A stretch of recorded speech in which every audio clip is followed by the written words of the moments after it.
ಭಾಗದಲ್ಲಿರುವಂತಹ ಈ ಚರ್ಚೆನ ನೀವು ಕೇಳ್ತಾ ಬರ್ತಾ ಇದ್ದೀರಾ. ಕೃಷ್ಣ ಕಥಾಮೃತ ಇದು 8ನೇ ಭಾಗದ ಚರ್ಚೆ ಈ ದಿನ ನಾವು ನೋಡ್ತಾ ಇದ್ದೀವಿ. ತಮ್ಮೆಲ್ಲರಿಗೂ ಕೂಡ ಈ ಚರ್ಚೆಗೆ ಸ್ವಾಗತ.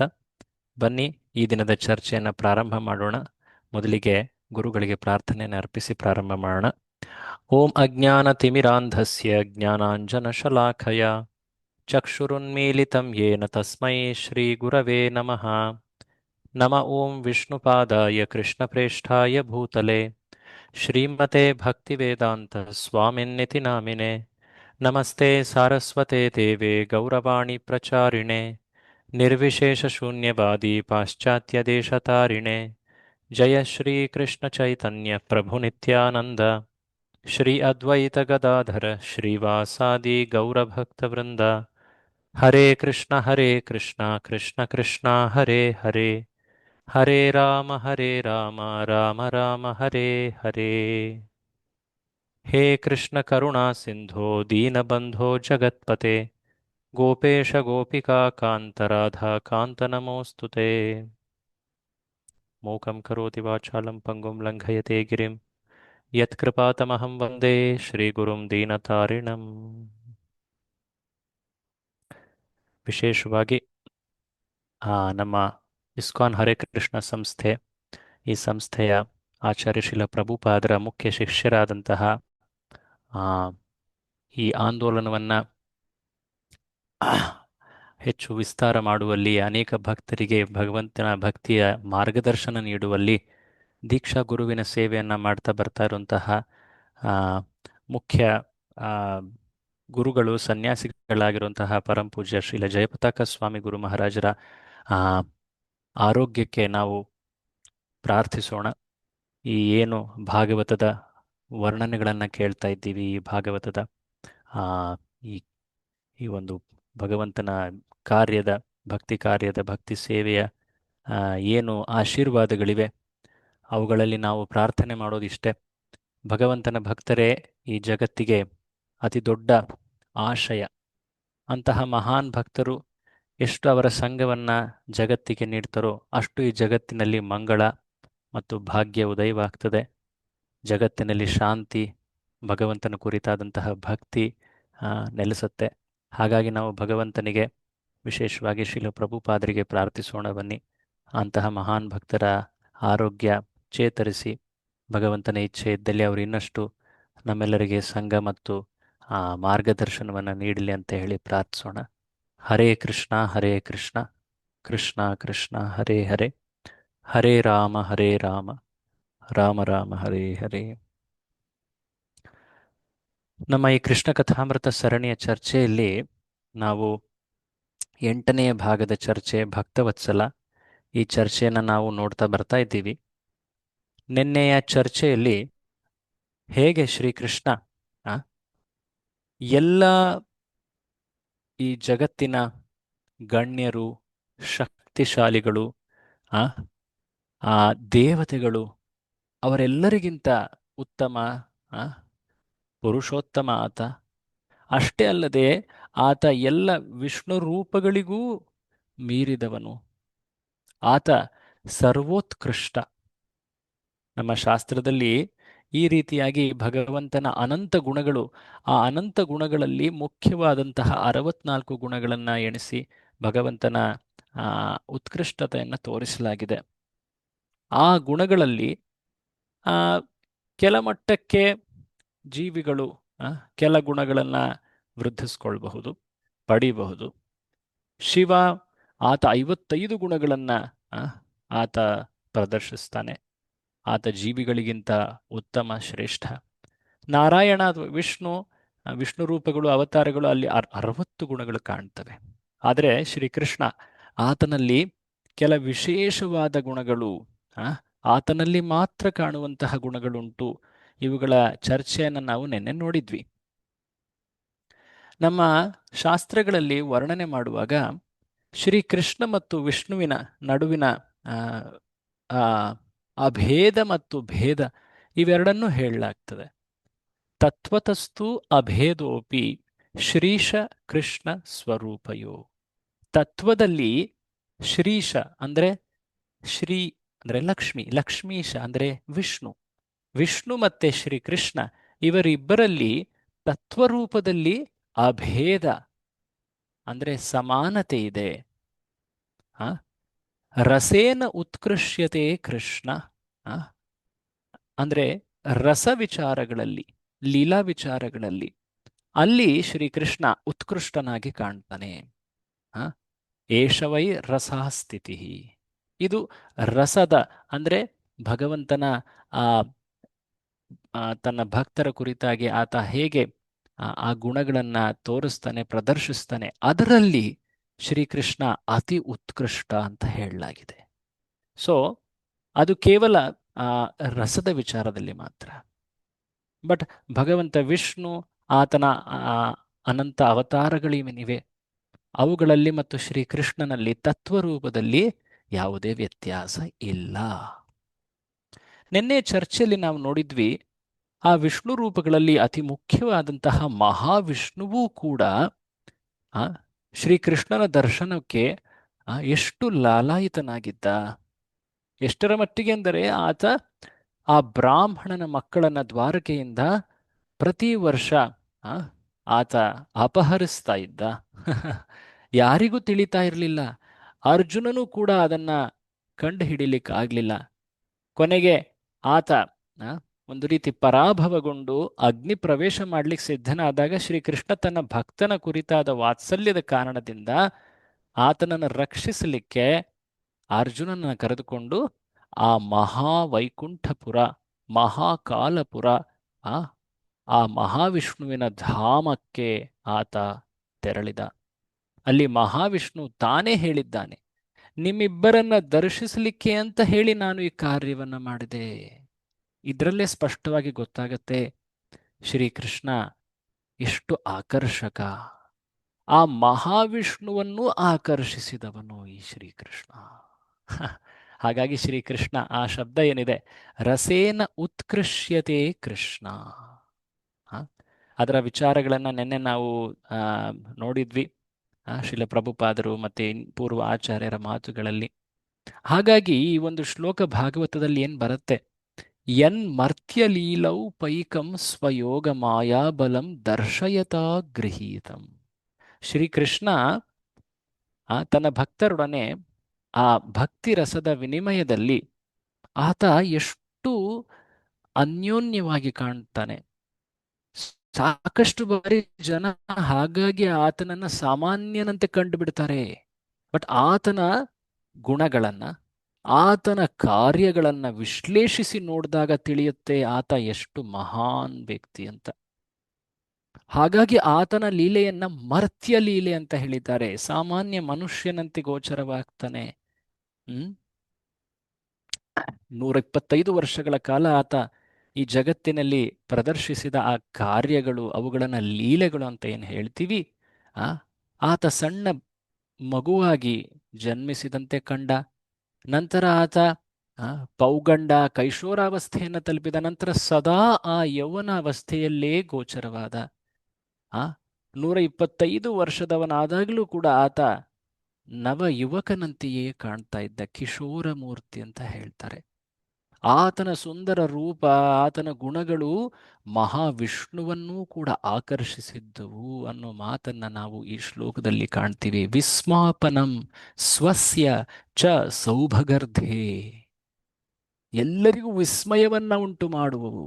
ಹಾಗಾಗಿ ಶ್ರೀಕೃಷ್ಣನ ಭಕ್ತರು ಕೃಷ್ಣನ ಕುರಿತಾದ ವರ್ಣನೆಗಳನ್ನ ಒಮ್ಮೆ ಮಾತ್ರ ಕೇಳಿ ಅದರಿಂದ ತೃಪ್ತರಾಗೋದಿಲ್ಲ. ಪದೇ ಪದೇ ಪದಂ ಪದಂ ಅಂದ್ರೆ ಅನುಕ್ಷಣವೂ ಕೂಡ ಭಗವಂತನ ಲೀಲೆಗಳನ್ನ ಕೇಳಿದಾಗ ಅದರ ಆಳ, ಅದರ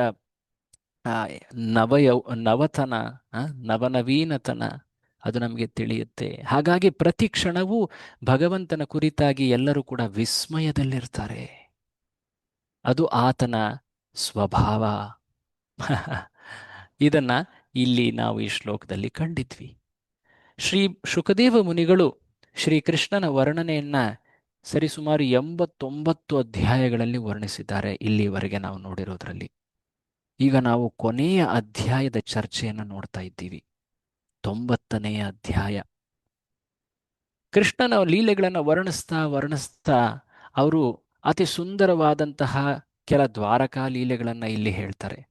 ಅವರ ಲೀಲೆಗಳ ವರ್ಣನೆಯಲ್ಲಿ ನಾವು ಕಾಲಕ್ರಮವನ್ನ ಸರಿಯಾಗಿ ಹಿಡಿಲಿಕ್ಕಾಗೋದಿಲ್ಲ. ಯಾಕೆಂದ್ರೆ ಅವರು ಆ ಭಕ್ತಿಯಲ್ಲಿ ಮಗ್ನರಾಗಿ, ಭಗವಂತನ ಆ, ಲೀಲೆಗಳಲ್ಲಿ ಮಗ್ನರಾಗಿ ಅವರು ವರ್ಣಿಸ್ತಾ ಇದ್ದಾರೆ. ಇನ್ನೇನು 5-6 ದಿನಗಳಾಗಿದ್ದಾವೆ ಪರೀಕ್ಷಿತನಿಗೆ ಈ ವರ್ಣನೆಯ ತಿಳಿವನ್ನ ಹೇಳ್ತಾ ಹೇಳ್ತಾ. ಆ ಆ ಸಮಯದ ಮಿತಿ ಇರೋದ್ರಿಂದ ಅವರದನ್ನ ಆ ಅಲ್ಲಿ ವಿರಾಮ ಮಾಡಬೇಕಾಗಿದೆ. ಕೊನೆಯಲ್ಲಿ ಅವರು ಅತಿ ಮಧುರವಾದಂತಹ ಕೆಲ ಭಗವಂತನ ವರ್ಣನೆ ಮತ್ತು ಆತನ ಮಹಿಮೆಯನ್ನ ಹೇಳ್ತಾರೆ. ಮಧುರೇಣ ಸಮಾಪಯೇತ್. ಆ, ಅಂದ್ರೆ ನೋಡಿ, ಕೊನೆಯಲ್ಲಿ ಸಿಹಿಯನ್ನ ಬಡಿಸ್ತಾರೆ ಅಲ್ವಾ? ಆ, ಯಾವಾಗಲೂ ಕೂಡ ಊಟವನ್ನ ಬಡಿಸುವಾಗ ಕೊನೆಯಲ್ಲಿ ಏನ್ ಬಡಿಸ್ತಾರೆ? ಆ, ನಮ್ಮ ಕರ್ನಾಟಕದ ಆ ಊಟ ಬಡಿಸುವ ಪದ್ಧತಿಯಲ್ಲೂ ಕೂಡ ನಾವು ನೋಡ್ತೀವಿ. ಕೊನೆಯಲ್ಲಿ ಏನ್ ಬಡಿಸ್ತಾರೆ? ಆ ಪಾಯಸವನ್ನು, ಆ ಅಥವಾ ಏನಾದರೂ ಸಿಹಿ ಪದಾರ್ಥವನ್ನ ಬಡಿಸ್ತಾರಲ್ವಾ? ಅದಕ್ಕೆ ಮಧುರೇಣ ಸಮಾಪಯೇತ್ ಅಂತ ಹೇಳ್ತಾರೆ. ಕೊನೆಯಲ್ಲಿ ಮಧುರ ವಿಷಯಗಳನ್ನ ಚರ್ಚಿಸೋಣ ಅಂತ. ಹಾಗಾಗಿ ಇಲ್ಲಿ ಮಹಿಷಿ ಗೀತೆ ಮತ್ತು ಕೃಷ್ಣನ ಮಹಿಮೆಗಳ ಸಾರಾಂಶ, ಈ ಚರ್ಚೆಯನ್ನ ಇಲ್ಲಿ ಮಾಡ್ತಾ ಇದ್ದಾರೆ ಶುಕಮುನಿಗಳು. ಬನ್ನಿ ನೋಡೋಣ. ಶುಕಮುನಿಗಳು ಹೇಳ್ತಾರೆ, ಶ್ರೀಕೃಷ್ಣ ದ್ವಾರಕೆಯಲ್ಲಿ ಹೇಗೆ ವಾಸಿಸ್ತಾ ಇದ್ದ, ಅಲ್ಲಿ ಅದರ ವರ್ಣನೆಯನ್ನು ಅವರು ಮಾಡ್ತಾರೆ. ಸುಖಂ ಸ್ವಪುರ್ಯಾಂ ನಿವಸನ್ ದ್ವಾರಕಾಯಾಂ ಶ್ರಿಯಃ ಪತಿ ಸರ್ವಸಂಪತ್ ಸಮೃದ್ಧಾಯಾಂ ಜುಷ್ಟಾಯಾಂ ವೃಷ್ಣಿಪುಂಗವೈ. ಎಲ್ಲ ರೀತಿಯ ಸಮೃದ್ಧಿ ಐಶ್ವರ್ಯಗಳು ಆ ದ್ವಾರಕೆಯಲ್ಲಿದ್ವು. ಆ ದ್ವಾರಕಾ ನಗರಿ ಎಷ್ಟು ವೈಭವಯುತವಾಗಿತ್ತು. ಲಕ್ಷ್ಮೀಪತಿ ಶ್ರೀಪತಿ ಶ್ರೀಕೃಷ್ಣ ದ್ವಾರಕೆಯಲ್ಲಿ ನಿವಾಸ ಮಾಡ್ತಾ ಇದ್ದ. ಆತನೊಡನಿದ್ದಂತಹ ದ್ವಾರಕ ವಾಸಿಗಳು ಅವರು ಎಷ್ಟು ಐಶ್ವರ್ಯದಲ್ಲಿದ್ದರು. ಆ ಆ ದ್ವಾರಕ ವಾಸಿಗಳು ಅವರನ್ನ ವೃಷ್ಣಿವಂಶದವರಂತ ಏನು ಹೇಳ್ತೀವಿ, ಅವರ ಪತ್ನಿಯರೊಡನೆ ಎಷ್ಟು ಸುಂದರವಾಗಿ ಗೋಚರವಾಗ್ತಾ ಇದ್ರು, ಅದರ ವರ್ಣನೆಯನ್ನ ಇಲ್ಲಿ ಆ ಮುನಿವರ್ಯರು ಹೇಳ್ತಾ ಇದ್ದಾರೆ. ಅವರು ಅಟ್ಟದಲ್ಲಿ ಆಟ ಆಡಬೇಕಾದ್ರೆ ತಮ್ಮ ಪ್ರತಿಯೊಬ್ಬರ ಮನೆಯ ಗೋಪುರದ ಅಟ್ಟದಲ್ಲಿ ಅಂದ್ರೆ ಏನು, ಮೇಲ್ಭಾಗದಲ್ಲಿ ಅಟ್ಟಣಿಗೆಯಲ್ಲಿ ಆಟವಾಡಬೇಕಾದ್ರೆ ಆ ಆ ಸ್ತ್ರೀಯರು ಆಟವಾಡುವಂತಹ ಆ ದೃಶ್ಯ ಏನಿತ್ತು, ಅವರು ಎಷ್ಟು ಪ್ರಖರವಾಗಿ ಹೊಳಿತಾ ಇದ್ರು. ಒಂದು ರೀತಿ ಕೋಲ್ಮಿಂಚಿನಂತೆ ಅವರು ಹೊಳಿತಾ ಇದ್ರು. ಅಷ್ಟೇ ಅಲ್ಲದೆ ಆ ನಗರ ಏನಿದೆ ಅದು ಸುಶೋಭಿತವಾಗಿತ್ತು. ತೋರಣಗಳು, ಮಂಗಳ ಕಳಶಗಳು, ಅಷ್ಟೇ ಅಲ್ಲದೆ ಅನೇಕ ನೈಸರ್ಗಿಕ ಅಂಶಗಳಲ್ಲಿ ಕಾಣ್ತಾ ಇದ್ದು. ಇಂಪಾಗಿ ಹಾಡುವಂತಹ ಪಕ್ಷಿಗಳು, ಅಲ್ಲಿ ಅನೇಕ ಅತ್ಯಂತ ವಾತ್ಸಲ್ಯದಲ್ಲಿ ಕೂಡಿರುವಂತಹ ಪ್ರಾಣಿಗಳು, ದೊಡ್ಡ ದೊಡ್ಡ ಕೊಳಗಳಿವೆ ಪ್ರತಿಯೊಂದು ಭವನದಲ್ಲಿ.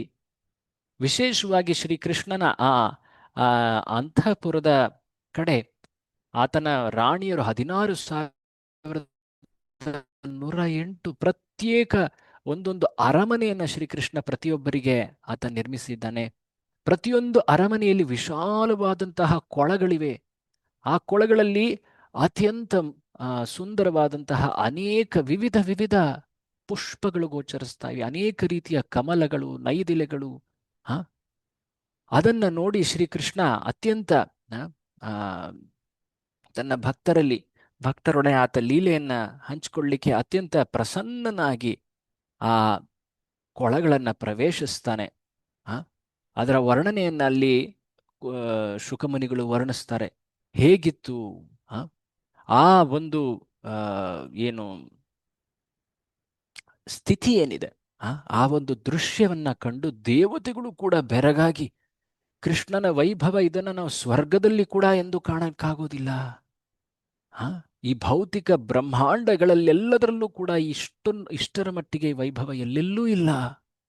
ಹಾಗಾಗಿ ಅಲ್ಲಿ ಗಂಧರ್ವರು, ವಿದ್ಯಾಧರರು, ಅಪ್ಸರೆಯರು, ಅನೇಕ ದೇವತೆಗಳು ಬಂದು ಶ್ರೀಕೃಷ್ಣನ ಲೀಲೆಯಲ್ಲಿ ಸಹಾಯಕರಂತೆ ನಿಲ್ತಾ ಇದ್ರು. ವಿವಿಧ ವಾದ್ಯಗಳೊಂದಿಗೆ ನೃತ್ಯಗಳನ್ನ ಮಾಡ್ತಾ, ಹಾಡುಗಳನ್ನ ಹಾಡ್ತಾ, ಅಲ್ಲಿ ಅನೇಕರು ಕವಿತೆಗಳನ್ನ ರಚಿಸ್ತಾ ಇದ್ದಾರೆ. ಕೃಷ್ಣ ಅಲ್ಲಿ ತನ್ನ ಪತ್ನಿಯರೊಂದಿಗೆ ಆತ ಜಲಕ್ರೀಡೆಯಲ್ಲಿ ತೊಡಗ್ತಾ ಇದ್ದಾನೆ.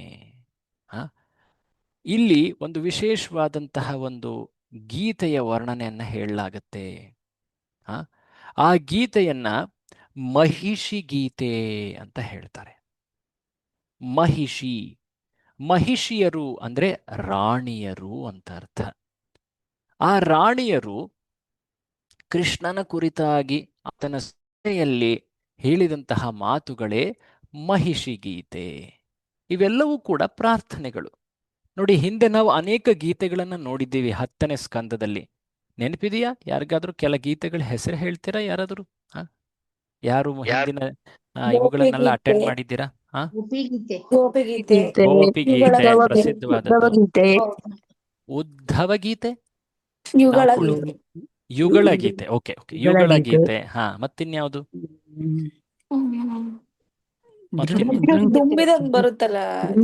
ಭ್ರಮರ ಗೀತೆ. ಓಕೆ, ಮತ್ತಿನ್ನೇನು? ವೇಣುಗೀತೆ, ಕರೆಕ್ಟ್. ವೇಣುಗೀತೆ, ಗೋಪಿಗೀತೆ, ಯುಗಳ ಗೀತೆ, ಭ್ರಮರ ಗೀತೆ, ಒಂದು ವಿರಹ ಗೀತೆ ಅಂತನೂ ಕೂಡ ಇದೆ. ಗೋಪಿಯರು ವಿರಹದಲ್ಲಿ ಹಾಡದಂಥದ್ದು ಕೃಷ್ಣ ತೆರಳುವಾಗ. ಇಲ್ಲಿ ಇನ್ನೊಂದು ಗೀತೆ ಕಾಣುತ್ತಾ ಇದೆ. ಇದು ಯಾವುದಿದು? ಮಹಿಷಿ ಗೀತೆ.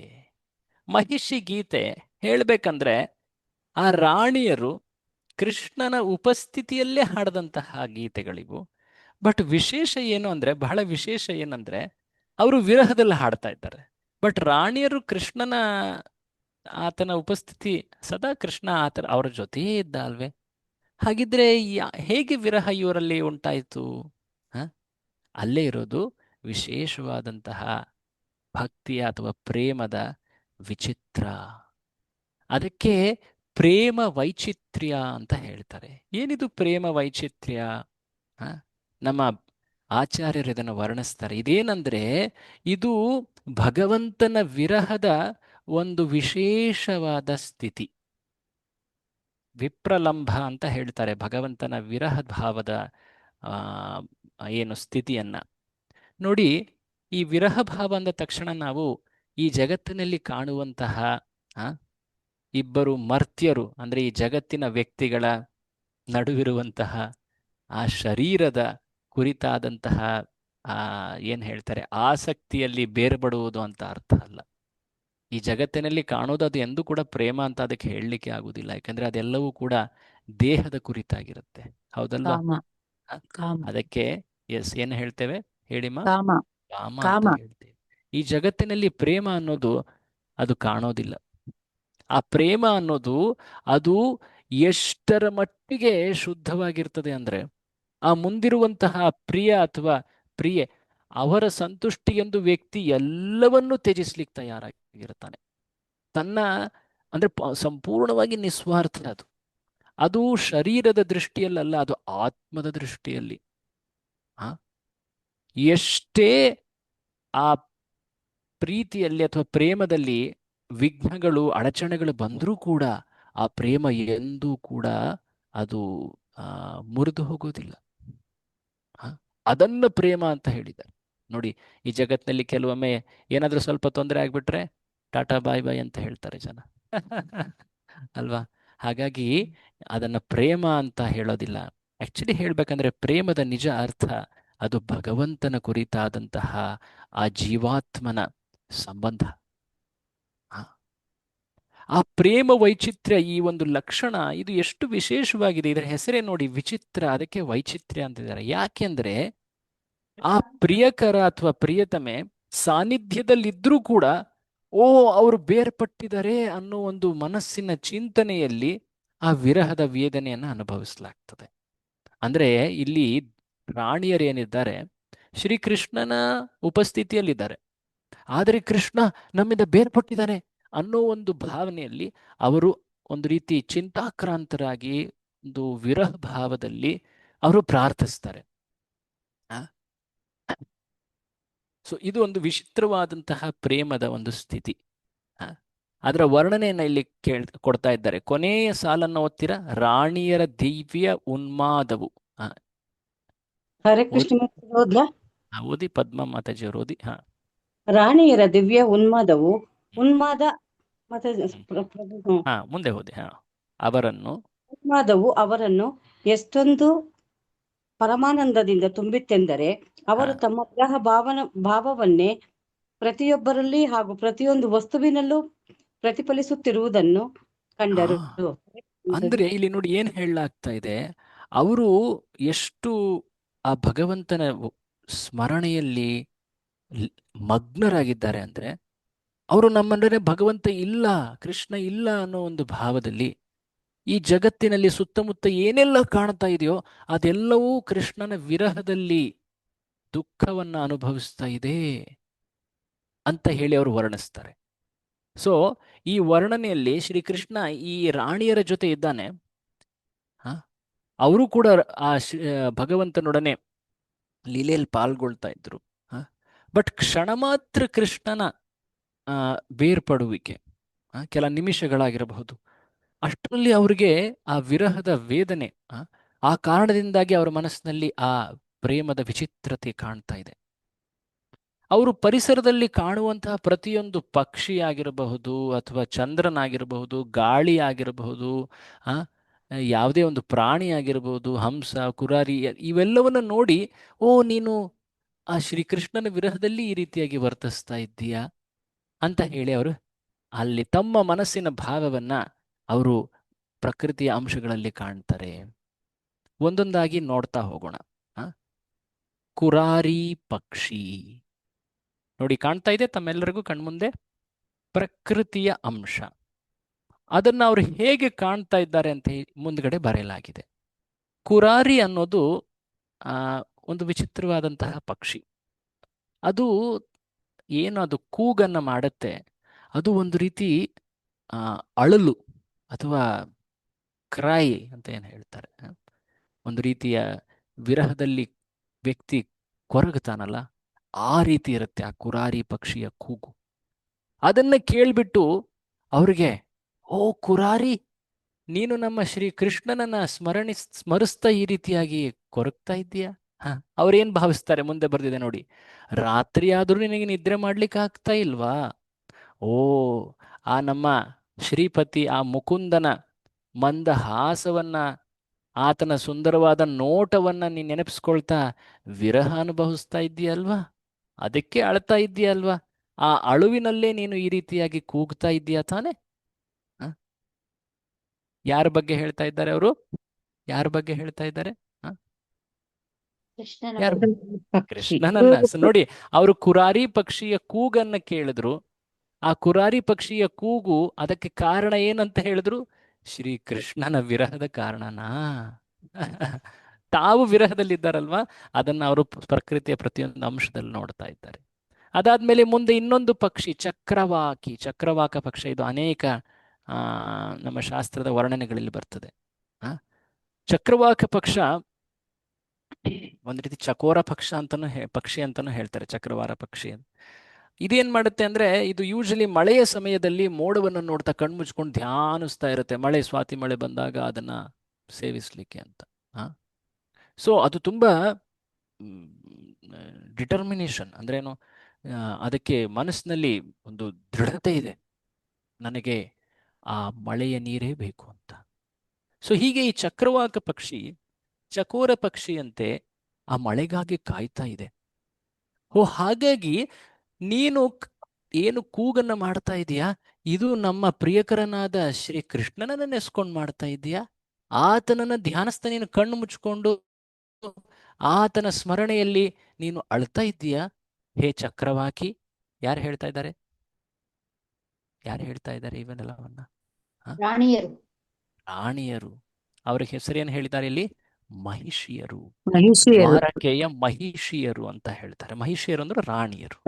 ಅದಾದ ಮೇಲೆ ಹತ್ತಿರದಲ್ಲಿರುವಂತಹ ಸಮುದ್ರ, ದ್ವಾರಕೆ ಸುತ್ತಮುತ್ತ ಏನಿದೆ? ಸಮುದ್ರ ಅಲ್ವಾ?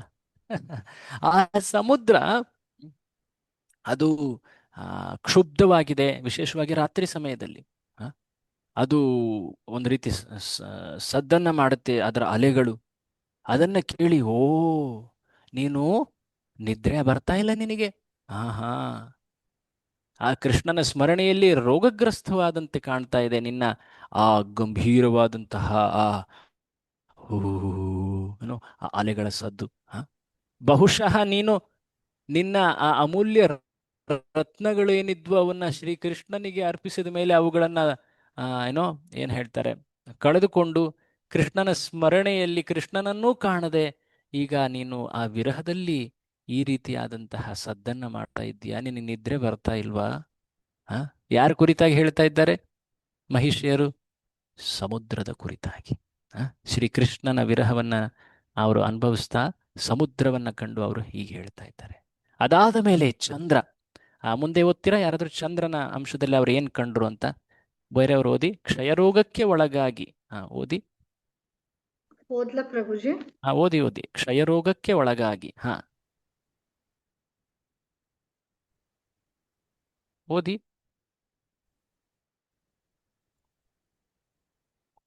ಕ್ಷಯರೋಗಕ್ಕೆ ಒಳಗಾಗಿ ರೋಗಕ್ಕೆ ನೀನು ಒಳಗಾಗಿ ನೀನು ಎಷ್ಟೊಂದು ನಿನಗೆ ಸಾಧ್ಯವಾಗುತ್ತಿಲ್ಲವೇ? ಮುಕುಂದ ಹ್ಮ್. ವಾಗ್ದಾನಗಳನ್ನು ಓದಿ. ನೆನಪಿಸಿಕೊಳ್ಳಲಾಗದೆ ಎಸ್. ನೀನು ಸಿದ್ಧವಾಗಿದ್ದೀಯ. ಆ ಚಂದ್ರ ನೋಡ್ಲಿಕ್ಕೆ ಸುಂದರವಾಗಿ ಕಾಣ್ತಾ ಇದ್ದಾನೆ, ಬಟ್ ಮಧ್ಯದಲ್ಲಿ ಅಲ್ಲಿ ಚಂದ್ರನ ಮೇಲೆ ಕಪ್ಪು ಚುಕ್ಕೆಗಳಿವೆ ಅಲ್ವಾ? ಬ್ಲ್ಯಾಕ್ ಸ್ಪಾಟ್ ಅಂತ ಏನು ಹೇಳ್ತಾರೆ. ಹಾಗಾಗಿ ನೀನು ಕ್ಷಯರೋಗಕ್ಕೊಳಗಾಗಿದ್ದಂಗೆ ಕಾಣ್ತಾ ಇದೆಯಾ? ಒಂದು ರೀತಿ ಮಲಿನತೆ ನಿನ್ನಲ್ಲಿ ಕಾಣಿಸ್ತಾ ಇದೆ. ಅದಲ್ಲದೆ ನೀನು ಕ್ಷೀಣಿಸ್ತಾ ಇದೀಯಾ. ಕೃಷ್ಣ ಪಕ್ಷದಲ್ಲಿ ಚಂದ್ರ ಅಮಾವಾಸ್ಯೆ ಕಡೆ ತೆರಳಬೇಕಾದ್ರೆ ಆತನ ಆ ಏನು ಕಾಂತಿ ಕಡಿಮೆ ಆಗ್ತಾ ಹೋಗುತ್ತೆ ಅಲ್ವಾ? ಸೊ ಹಾಗಾಗಿ ನೀನೀಗ ಕತ್ತಲೆ ನಾಶ ಮಾಡ್ಲಿಕ್ಕೆ ಸಾಧ್ಯವಾಗ್ತಾ ಇಲ್ಲ ನಿನಗೆ. ನೀನು ಕೊರಗನಲ್ಲಿದ್ದೀಯಾ. ನೀನು ಮುಕುಂದನ ಸ್ಮರಣೆಯಲ್ಲಿ ವಿಶೇಷವಾಗಿ ಆತನ ಮಾತುಗಳನ್ನು ನೆನೆಸ್ಕೊಳ್ತಾ ಆತನ ವಿರಹದಲ್ಲಿ ಹೀಗೆ ನೀನು ಕೊರಗುತ್ತಾ ಇದ್ದೀಯಾ ಹೇ ಚಂದ್ರ. ಅದಾದ ಮೇಲೆ ಮಲಯ ಮಾರುತ ಅಂದ್ರೆ ವಿಶೇಷವಾದ ತಂಪಾದಂತಹ ಗಾಳಿ. ಆ ಮಲಯ ಪರ್ವತಗಳಿಂದ ಬರುವಂತ, ಮಲಯ ಪರ್ವತ ಅಂದ್ರೆ ಅಲ್ಲಿ ಚಂದನ ಅಥವಾ ಶ್ರೀಗಂಧದ ಮರಗಳಿರ್ತದೆ. ಅದು ವಿಶೇಷವಾಗಿ ತಂಪಾದ ಗಾಳಿ ಬರುತ್ತೆ, ಮಲಯ ಮಾರುತ. ಅದನ್ನ ಉದ್ದೇಶಿಸಿ ಸಂಬೋಧಿಸ್ತಾ, ಓ, ನೀನು ನಮಗೆ ಶ್ರೀಕೃಷ್ಣನ ಆ ಸಾನ್ನಿಧ್ಯದ ನೆನಪನ್ನ ಮಾಡಿಕೊಡ್ತಾ ಇದ್ದೀಯಾ. ಅದರಿಂದ ನಾವು ಇನ್ನಷ್ಟು ವಿರಹದಲ್ಲಿ ದುಃಖದಲ್ಲಿ ಮುಳುಗ್ತಾ ಇದ್ದೀವಿ. ಅಷ್ಟೇ ಅಲ್ಲದೆ ಅವರು ಮೋಡವನ್ನ ನೋಡ್ತಾರೆ. ಮೋಡ ಮತ್ತು ಶ್ರೀಕೃಷ್ಣನಲ್ಲಿ ಸಾಕಷ್ಟು ಸಾಮ್ಯತೆ ಇದೆ. ಏನದು? ಏನದು? ಬಣ್ಣ. ಮೊದಲನೇದಾಗಿ ಬಣ್ಣ. ಅನೇಕ ಇದ್ದಾವೆ ಅದರ, ಬಟ್ ಜಸ್ಟ್ ನಮ್ಮ ಚರ್ಚೆಗೆ ಸೀಮಿತ ಮಾಡೋಣ. ಮುಖ್ಯವಾಗಿ ಆತನ ಶ್ರೀಕೃಷ್ಣನ ಮೈಯ ಕಾಂತಿ ಮತ್ತು ಮೋಡ. ಅದು ವಿಶೇಷವಾಗಿ ಈ ಮುಂಗಾರಿನ ಮಳೆ ಮೋಡದಂತೆ ಶ್ರೀಕೃಷ್ಣನ ಮೈಯ ಕಾಂತಿ ಅಂತ ಹೇಳ್ತಾರೆ ಅಲ್ವಾ? ಶ್ಯಾಮ ಸುಂದರ, ನೀಲಮೇಘ ಶ್ಯಾಮ ಹೇಳ್ತೇವಲ್ವಾ? ಸೊ ಹೀಗೆ ಆ ಮೋಡವನ್ನು ನೋಡಿ ಅವರು ವಿಶೇಷವಾಗಿ ಉದ್ದೇಶಿಸಿ ಹೇಳ್ತಾರೆ. ಬೇರೆಯವರು ಓದಿಮ್ಮ, ಯಾರಾದರೂ ಬೇರೆಯವರು ಓದಿ. ಮಾತಾಜಿಯವರು ಅಥವಾ ಪ್ರಭುಜಿ ಯಾರಾದರೂ ಆಗಿರ್ಬೋದು, ಓದಿ. ನೀನು ಭಗವಂತನಿಗೆ ಓದಿ. ಹರೇ ಕೃಷ್ಣ ಪ್ರಭು, ಓದೋದ? ಚೇತಸ್ ಓದಿ. Yes yes. ನೀನು ಭಗವಂತನಿಗೆ ಅತ್ಯಂತ ಪ್ರಿಯನು. ನಿನ್ನ ಹೃದಯವು ನಮ್ಮಂತೆಯೇ ವ್ಯಥಗೊಂಡಿದೆ, ಏಕೆಂದರೆ ನೀನು ತಪ್ಪಿಸಿಕೊಂಡು ಕಣ್ಣೀರಿನ ಧಾರೆಯನ್ನು ಹರಿಸುತ್ತಿರುವೆ. ಓ ಮೇಘವೇ, ಶ್ರೀಕೃಷ್ಣನ ಸಾನ್ನಿಧ್ಯವು ಕೇವಲ ಕಷ್ಟವನ್ನು ಮಾತ್ರ ತರುತ್ತದೆ. ನೀನು ಕಣ್ಣೀರಿನ ಧಾರೆ ಎರೆಯುತ್ತಿರುವೆ. ಅವ್ರು ಹೇಳ್ತಾ ಇದ್ದಾರೆ, ಕೃಷ್ಣನ ಸಾನ್ನಿಧ್ಯದಲ್ಲಿದ್ದಾಗ ಆತನ ಸಾನ್ನಿಧ್ಯದ ಅನುಭವ ಏನಿದೆಯಲ್ಲ, ಅದು ಮುಂದೆ ನಮಗೆ ಎಷ್ಟು ದುಃಖವನ್ನು ನೀಡ್ತದೆ ಆ ಕೃಷ್ಣನಿಂದ ದೂರವಾದಾಗ. ನೀನು ಕೂಡ ಅದೇ ಭಾವದಲ್ಲಿದ್ದೀಯ ತಾನೆ? ಅದಕ್ಕೆ ಅಳ್ತಾ ಇದೆಯಲ್ವಾ? ಅದಕ್ಕೆ ನೀನು ನೀರು ಸುರಿಸ್ತಾ ಇದೆಯಲ್ವಾ ಮಳೆಯ ರೂಪದಲ್ಲಿ. ನೋಡಿ, ಅವರ ವಿರಹ ಭಾವನೆಯನ್ನ ಪ್ರಕೃತಿಯಲ್ಲಿ ಕಾಣ್ತಾ ಇದ್ದಾರೆ. ನಂತರ ಪಕ್ಕದಲ್ಲಿ ಕೋಗಿಲೆ ಕೂಗುತ್ತಾ ಇದೆ. ಓದಿ ಮುಂದೆ. ಚೇತಸ್, ನೀವೇ ಓದಿ ಒಮ್ಮೆ. ಹರೇ ಕೃಷ್ಣ ಪ್ರಭು. ಒಮ್ಮೆ ನಾವು ನಮ್ಮ ಪ್ರಿಯಕರನಿಂದ ಕೇಳಿದ್ದೆ, ಅದೇ ಮಧುರವಾದ ಧ್ವನಿಯಲ್ಲಿ ನೀನು ಮಾತನಾಡುತ್ತಿದ್ದೆ. ನಿನ್ನ ಧ್ವನಿಯು ಸತ್ತವರನ್ನು ಸಹ ಬದುಕಿಸಬಲ್ಲದು. ಭಗವಂತನ ಆ ಸುಂದರವಾದಂತಹ ಮಾತುಗಳೇನಿವೆ ಎಷ್ಟು ಇಂಪಾಗಿದ್ವು. ಆ ಅನುಭವ, ಆ ನೆನಪು ನಿನ್ನ ಆ ಕೂಗನ್ನ ಕೇಳಿ ಬರ್ತಾ ಇದೆ, ಹೇ ಕೋಗಿಲೆ. ಸತ್ತವರನ್ನು ಸಹ ಬದುಕಿಸಬಲ್ಲಂತಹ ಆ ಇಂಪಾದಂತಹ ಧ್ವನಿ, ಆ ಶ್ರೀಕೃಷ್ಣನ ವಾಣಿ. ಆ, ಮುಂದೆ ಪರ್ವತದ ಬಗ್ಗೆ ಏನು ಹೇಳ್ತಾ ಇದ್ದಾರೆ ನೋಡಿ. ನೀನು ಚಲಿಸುತ್ತಿಲ್ಲ, ಮಾತನಾಡುತ್ತಿಲ್ಲ, ಹಾ ಯಾವುದೋ ಪ್ರಮುಖ ವಿಷಯದ ಬಗ್ಗೆ ಆಲೋಚಿಸುತ್ತಿರಬೇಕು. ಆ ಎಷ್ಟು ನೀನು ಗಂಭೀರ, ಹಾ ಎಷ್ಟು ನೀನು ಅಚಲ. ಆ ಗ್ರಾವಿಟಿ ಅಂತ ಹೇಳ್ತಾರೆ, ಅಂದ್ರೆ ಏನೋ ಒಂದು ಗಂಭೀರವಾದಂತಹ ಆಲೋಚನೆಯಲ್ಲಿ ಮಗ್ನನಾಗಿದ್ದೀಯಾ. ಪರ್ವತವೇ, ನೀನು ಶ್ರೀಕೃಷ್ಣನ ಸ್ವಭಾವವನ್ನೇ ತೋರಿಸ್ತಾ ಇದ್ದೀಯಾ ಅಂತ ಕೃಷ್ಣನ ವಿರಹದಲ್ಲಿ ಅಲ್ಲಿ ಕಾಣ್ತಾ ಇದ್ದಾರೆ. ಮುಂದೆ ನದಿಗಳು, ಇದು ಇಂಟ್ರೆಸ್ಟಿಂಗ್ ಇದೆ, ಓದಿ. ಆ, ನಿನ್ನ ನದಿ. ಕೊಡಗು ಹಾ ಒಣಗಿ ಹೋಗಿದೆ ಹಾ ಮತ್ತು ಎಲ್ಲಾ ಕಮಲಗಳು ನಾಶವಾಗಿವೆ. ಹಾ ಹಾಗಾದರೆ ನೀನು ಸಹ ಶ್ರೀಕೃಷ್ಣನ ಪ್ರೀತಿಯ ನೋಟವನ್ನು ಪಡೆಯದೆ ಬಾಡಿ ಹೋಗುತ್ತಿರುವ ನಮ್ಮಂತೆಯೇ ಇದೆಯಾ? ನೋಡಿ, ಶ್ರೀಕೃಷ್ಣ ಆತನ ದರ್ಶನವಿಲ್ಲದೆ, ಆತನ ವರ್ಣನೆಗಳ ಆ ಶ್ರವಣವಿಲ್ಲದೆ ವ್ಯಕ್ತಿ ಒಂದು ರೀತಿ ಬಾಡಿ ಹೋಗ್ತಾನೆ. ಹ್ಮ್. ಜೀವಿಗಳ ಪ್ರಸನ್ನತೆ, ಸಂತುಷ್ಟಿ, ಆನಂದ ಅದು ಶ್ರೀಕೃಷ್ಣನ ಸಂಘದಲ್ಲಿ, ಆತನ ಸಾನ್ನಿಧ್ಯದಲ್ಲಿ ಮಾತ್ರ ಅನ್ನೋದಿಲ್ಲೆಲ್ಲ ಕಾಣ್ತಾ ಇದೆ. ವಿಶೇಷವಾಗಿ ಕೊನೆಯಲ್ಲಿ ಹತ್ತಿರದಲ್ಲಿ ಕೊಳದಲ್ಲಿ ಆಟವಾಡ್ತಿದ್ದಂಥ ಹಂಸಗಳನ್ನು ಕಾಣ್ತಾರೆ. ಹಂಸಗಳನ್ನ ಮುಖ್ಯವಾಗಿ ದೂತ, ಹಂಸ ದೂತ ಅಂತ ಹೇಳ್ತಾರೆ. ಅಂದ್ರೇನು? ಇವುಗಳು ಸಂದೇಶವನ್ನ ಒಂದು ಜಾಗದಿಂದ ಇನ್ನೊಂದು ಜಾಗಕ್ಕೆ ಕರೆದುಕೊಂಡೊಯ್ಯುವಂಥವು. ಹಂಸ, ನೀನು ನಮ್ಮ ಶ್ರೀಕೃಷ್ಣನ ದೂತ, ಆ ರೀತಿಯಾಗಿ ಕಾಣ್ತಾ ಇದ್ಯಾ, ಬಾ ಬಾ ಇಲ್ಲಿ ಬಾ. ಏನ್ ಹೇಳ್ತಾ ಇದ್ದಾರೆ ಕೇಳಿ, ಹಂಸನ ಕುರಿತಾಗಿ ಏನ್ ಹೇಳ್ತಾ ಇದ್ದಾರೆ ರಾಣಿಯರು. ಹ್ಮ್ ಪ್ರಭು ದಯವಿಟ್ಟು ಜಗತ್ಲ ಹಾಲು ಕುಡಿ. ಹ್ಮ್ ನೀನು ಭಗವಂತನ ದೂತನೆಂದು ನಮಗೆ ತಿಳಿದಿದೆ. ನಿಮ್ಮ ಹ್ಮ್ ಭಗವಂತನು ಕ್ಷೇಮವಾಗಿದ್ದಾನೆಯೇ?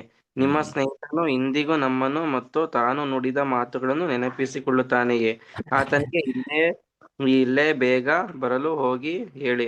ನಾವು ಹ್ಮ್ ಆತನಿಗೆ ಸಂಪೂರ್ಣವಾಗಿ ಹಂಸ, ಸಮರ್ಪಿತರಾಗಿದ್ದೆ. ನೀನು ಕೃಷ್ಣನ ದೂತ, ಬಾ ಬಾ ಇಲ್ಲಿ ಬಾ, ಹಾಲು ಕುಡಿ ಬಾ. ಹಂಸಕ್ಕೆ ಹಾಲು ತುಂಬಾ ಸಂತೋಷವನ್ನು ನೀಡುವಂಥದ್ದು. ಹಾಲು ಕುಡಿ ಬಾ, ನಮಗೆ ಗೊತ್ತು ನೀನು ಭಗವಂತನ ದೂತ ಅಂತ. ನಿನ್ನ ಸ್ವಾಮಿ ಕ್ಷೇಮವಾಗಿದ್ದಾನ? ಆ ಆತನಿಗೆ ಹೋಗಿ ಹೇಳು, ನಾವೆಲ್ಲ ಎಷ್ಟು ಕಾಯ್ತಾ ಇದ್ದೀವಿ ಅಂತ.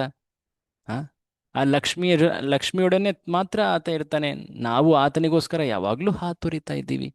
ಆ ದಯವಿಟ್ಟು ಆತನಿಗೆ ಇಲ್ಲಿ ಬರಲಿಕ್ಕೆ ಹೇಳು ಅಂತ ಹೇಳಿ ಅವರು ಕೂಡ ಸಂದೇಶವನ್ನು ಕಳಿಸ್ತಾ ಇದ್ದಾರೆ ಹಂಸದ ಮೂಲಕ. ಸೊ ಇಲ್ಲೆಲ್ಲ ಏನು ನಮಗೆ ತಿಳಿತಾ ಇದೆ ಅಂದರೆ, ಆ ಈ ರೀತಿಯಾದಂತಹ ಒಂದು ವಿಚಿತ್ರವಾದಂತಹ ಪ್ರೇಮದ ಅಭಿವ್ಯಕ್ತಿ, ವಿರಹದ ಅಭಿವ್ಯಕ್ತಿ ನೋಡಿ. ಈ ವರ್ಣನೆಗಳನ್ನು ನಾವು ಕೇಳಿದಾಗ ಇವುಗಳನ್ನು ಕಂಡು ನಾವು ಕೈಜೋಡಿಸಿ ನಮಸ್ಕಾರ ಮಾಡಬೇಕು. ಯಾಕೆಂದರೆ ಇವು ಭಗವಂತನ ಕುರಿತಾದಂಥ ಅತ್ಯಂತ ಶುದ್ಧ ಭಾವದ ಅಭಿವ್ಯಕ್ತಿಗಳು. ಆ, ಭಗವಂತನ ಸಾನ್ನಿಧ್ಯದಲ್ಲೇ ಭಗವಂತನ ಆ, ಕ್ಷಣ ಮಾತ್ರದ ವಿರಹವನ್ನು ಕೂಡ ಅವರು ಆ ಆ ಅತೀವವಾದಂತಹ ಮಗ್ನತೆಯಲ್ಲಿ ಆ ಆ ವಿರಹ ಭಾವದ ಅನುಭವವನ್ನು ತೋರಿಸ್ತಾ ಇದ್ದಾರೆ ನೋಡಿ. ದ್ವಾರಕೆಯ ರಾಣಿಯರ ಈ ವಿಶೇಷವಾದಂತಹ ಸ್ತುತಿ ಮಹಿಷಿ ಗೀತೆ. ಶ್ರೀಕೃಷ್ಣನ ದರ್ಶನ ಅದು ಎಂದೂ ಕೂಡ ಯಾವೊಬ್ಬ ಜೀವಾತ್ಮನಿಗೆ ಸಂಪೂರ್ಣವಾಗಿ ಸಂತುಷ್ಟಿಯನ್ನು ನೀಡೋದು ಅಂತ ಅಲ್ಲ. ಒಮ್ಮೆ ನೋಡಿದಾಗ ಆತನಿಗೆ ಸಂತುಷ್ಟಿ ಅನುಭವ ಆಗ್ತದೆ, ಬಟ್ ನಂತರ ಮತ್ತೊಮ್ಮೆ, ಮಗದೊಮ್ಮೆ, ಮತ್ತೆ ಮತ್ತೆ ಶ್ರೀಕೃಷ್ಣನ ದರ್ಶನ. ಯಾಕೆಂದರೆ ಆ ಒಂದು ಆನಂದಕ್ಕೆ ಸರಿಸಮನಾದಂತಹ ಅನುಭವ ಬೇರೊಂದು ಇಲ್ಲವೇ ಇಲ್ಲ. ಹಾಗಾಗಿ ಜೀವಿ ಶ್ರೀಕೃಷ್ಣನ ಹಾತೊರಿಕೆಯಲ್ಲಿ, ಆ ಹಸಿವಿನಲ್ಲಿ ಸದಾ ಇರ್ತದೆ. ಆ ಹಸಿವು ಅಥವಾ ಆ ಹಾತೊರಿಕೆ ಹೊರರೂಪದಲ್ಲಿ ದುಃಖದಂತೆ ಕಂಡರೂ ಕೂಡ ಅದು ಆ ಜೀವಾತ್ಮನನ್ನ ಭಗವಂತನ ಸ್ಮರಣೆಯಲ್ಲಿ ಅತಿ ಉನ್ನತ ಸ್ಥಾನಕ್ಕೆ ಕರೆದೊಯ್ಯುತ್ತೆ. ಅದು ಆ ಜೀವಾತ್ಮನನ್ನ ಈ ಜಗತ್ತಿನ ಎಲ್ಲ ಕ್ಲೇಶಗಳಿಂದ ಮೇಲೆತ್ತುತ್ತೆ, ಶುದ್ಧ ಮಾಡುತ್ತೆ. ಎಷ್ಟರ ಮಟ್ಟಿಗೆ ಆತನ ಜೀವನದಲ್ಲಿ ಎಷ್ಟೇ ಅನಿಷ್ಟಗಳು, ಅಶುಭಗಳು, ದುಃಖಗಳು, ಅಪಘಾತಗಳಾದರೂ ಕೂಡ ಭಗವಂತನ ಕುರಿತಾದಂತಹ ಆಕರ್ಷಣೆ ಅದೆಂದೂ ನಶಿಸಿ ಹೋಗುವುದಿಲ್ಲ. ಯಾಕೆಂದರೆ ಅದು ಶಾಶ್ವತ, ನಿತ್ಯ. ಈ ಜಗತ್ತಿನ ಯಾವುದೇ ಒಂದು ಅನುಭವಗಳು, ಭಾವನೆಗಳು ಅದಕ್ಕೆ ಸರಿಸಮಾನವಾಗ್ಲಿಕ್ಕೆ ಸಾಧ್ಯವೇ ಇಲ್ಲ. ಹೀಗೆ ಈ ಮಹಿಷಿಯರೆಲ್ಲರೂ ಕೂಡ ತಮ್ಮ ಆ ಪ್ರಿಯನ ಶ್ರೀಕೃಷ್ಣನ, ತಮ್ಮ ಪತಿಯ ಕುರಿತಾಗಿ ಆ ಪ್ರಾರ್ಥನೆಗಳನ್ನು ಅರ್ಪಿಸ್ತಾ ಇದ್ದಾರೆ. ಪ್ರಕೃತಿ ಎಲ್ಲ ಅಂಶಗಳನ್ನು ಕಂಡು ಅವು ಕೂಡ ವಿರಹ ಭಾವನೆಯಿಂದ ಇದ್ದಾವ ಅಂತ ಹೇಳಿ ಅವರು ತಮ್ಮ ವಿರಹವನ್ನು ವ್ಯಕ್ತಪಡಿಸಿದರು. ನಾವು ಹಿಂದೆ ಶ್ರೀಕೃಷ್ಣನ ವೃಂದಾವನದ ವರ್ಣನೆಯಲ್ಲಿ ಗೋಪಿಯರ ವಿರಹದ ಗೀತೆಗಳನ್ನು ಕೂಡ ನೋಡಿದ್ದೀವಿ. ಗೋಪಿ ಗೀತೆ, ಆ, ಆ, ಯುಗಳ ಗೀತೆ, ಭ್ರಮರ ಗೀತೆ, ವಿರಹ ಗೀತೆ, ಇವೆಲ್ಲವೂ ಕೂಡ ಆ, ಗೋಪಿಯರು ಶ್ರೀಕೃಷ್ಣ ಅತ್ಯುನ್ನತ ಭಕ್ತರು ಅವರು ಆ, ವ್ಯಕ್ತಪಡಿಸಿದಂತಹ ಆ ಭಕ್ತಿ ಭಾವಗಳನ್ನು ಅಲ್ಲಿ ಕಂಡಿದ್ದೀವಿ. ಅದೇ ಒಂದು ದೃಷ್ಟಿಯಲ್ಲಿ ಈ ಪ್ರಾರ್ಥನೆಗಳನ್ನು ಕೂಡ ಕಾಣಬೇಕು. ಶುಕಮುನಿಗಳು ಇಷ್ಟು ಮಧುರವಾದಂತಹ ಭಗವಂತನ ಕುರಿತಾದಂತಹ ವರ್ಣನೆಯನ್ನು ಹೇಳಿದ ನಂತರ ದ್ವಾರಕೆಯ ವೈಭವವನ್ನು ವರ್ಣಿಸ್ತಾ ಹೋಗ್ತಾರೆ. ಆ ದ್ವಾರಕೆಯಲ್ಲಿ ಶ್ರೀಕೃಷ್ಣ ಆತ ಒಬ್ಬ ಆದರ್ಶ, ಈ ಜಗತ್ತಿನಲ್ಲಿ ವಾಸಿಸುವಂತಹ ಒಬ್ಬ ಆದರ್ಶ ವ್ಯಕ್ತಿ ಹೇಗೆ ವ್ಯವಹರಿಸ್ತಾನೆ ಅನ್ನೋದನ್ನ ತೋರಿಸ್ತಾ, ತನ್ನ ಕಾರ್ಯಗಳ ಮೂಲಕ ಜಗತ್ತಿಗೆ ಆತ ಒಂದು ಉತ್ತಮವಾದ ಶಿಕ್ಷಣವನ್ನು ನೀಡ್ತಾ ಇದ್ದಾನೆ. ಈ ಜಗತ್ತಿನಲ್ಲಿ ವ್ಯಕ್ತಿ ತನ್ನೆಲ್ಲ ಅವಶ್ಯಕತೆಗಳನ್ನು, ತನ್ನೆಲ್ಲ ಇಚ್ಛೆಗಳನ್ನು ಹೇಗೆ ಧರ್ಮದ ಮೂಲಕವೇ ಪೂರ್ತಿಗೊಳಿಸಬೇಕು. ಕರ್ತವ್ಯಗಳು, ವಿಶೇಷವಾಗಿ ಶ್ರೀಕೃಷ್ಣ ಒಬ್ಬ ಕ್ಷತ್ರಿಯ, ಆತ ಒಬ್ಬ ಗೃಹಸ್ಥ. ಹಾಗಾಗಿ ಆ ಕರ್ತವ್ಯಗಳಲ್ಲಿ ಆತ ಸದಾ ಸ್ಥಿರನಾಗಿ ನಡೆದ. ಅದನ್ನು ಹೇಗೆ ಸಾಧಿಸಬೇಕು, ಧರ್ಮಾರ್ಥ ಕಾಮಗಳು, ಇದನ್ನೇ ಇನ್ಫ್ಯಾಕ್ಟ್ ರಾಮಾವತಾರದಲ್ಲೂ ನಾವು ಕಾಣಬಹುದು. ಧರ್ಮಾರ್ಥ ಕಾಮ ಮೋಕ್ಷಗಳ ಸಾಧನೆ ಹೇಗೆ ಮಾಡಬೇಕು ಅನ್ನೋದನ್ನು ರಾಮನೂ ಕೂಡ ತಮ್ಮ ಸ್ವಂತ ನಡವಳಿಕೆ ಮೂಲಕ ತೋರಿಸಿದ್ದಾನೆ. ನಮಗೆಲ್ಲ ತಿಳಿದಿರೋ ಹಾಗೆ ಶ್ರೀಕೃಷ್ಣನ ಪತ್ನಿಯರು 16,108 ಅಲ್ವೇ? ಅದರಲ್ಲಿ ಮುಖ್ಯವಾಗಿ ಅಷ್ಟಮಹಿಷಿಯರು. ನೆನಪಿದೆಯಾ? ಅಷ್ಟಮಹಿಷಿಯರು ಯಾರಾದ್ರೂ ಹೆಸರು ಹೇಳ್ತೀರಾ? ಅವ್ರ ಹೆಸರುಗಳನ್ನ ನೆನೆಸ್ಕೊಂಡ್ರೆ ಅತ್ಯಂತ ಪಾವನ.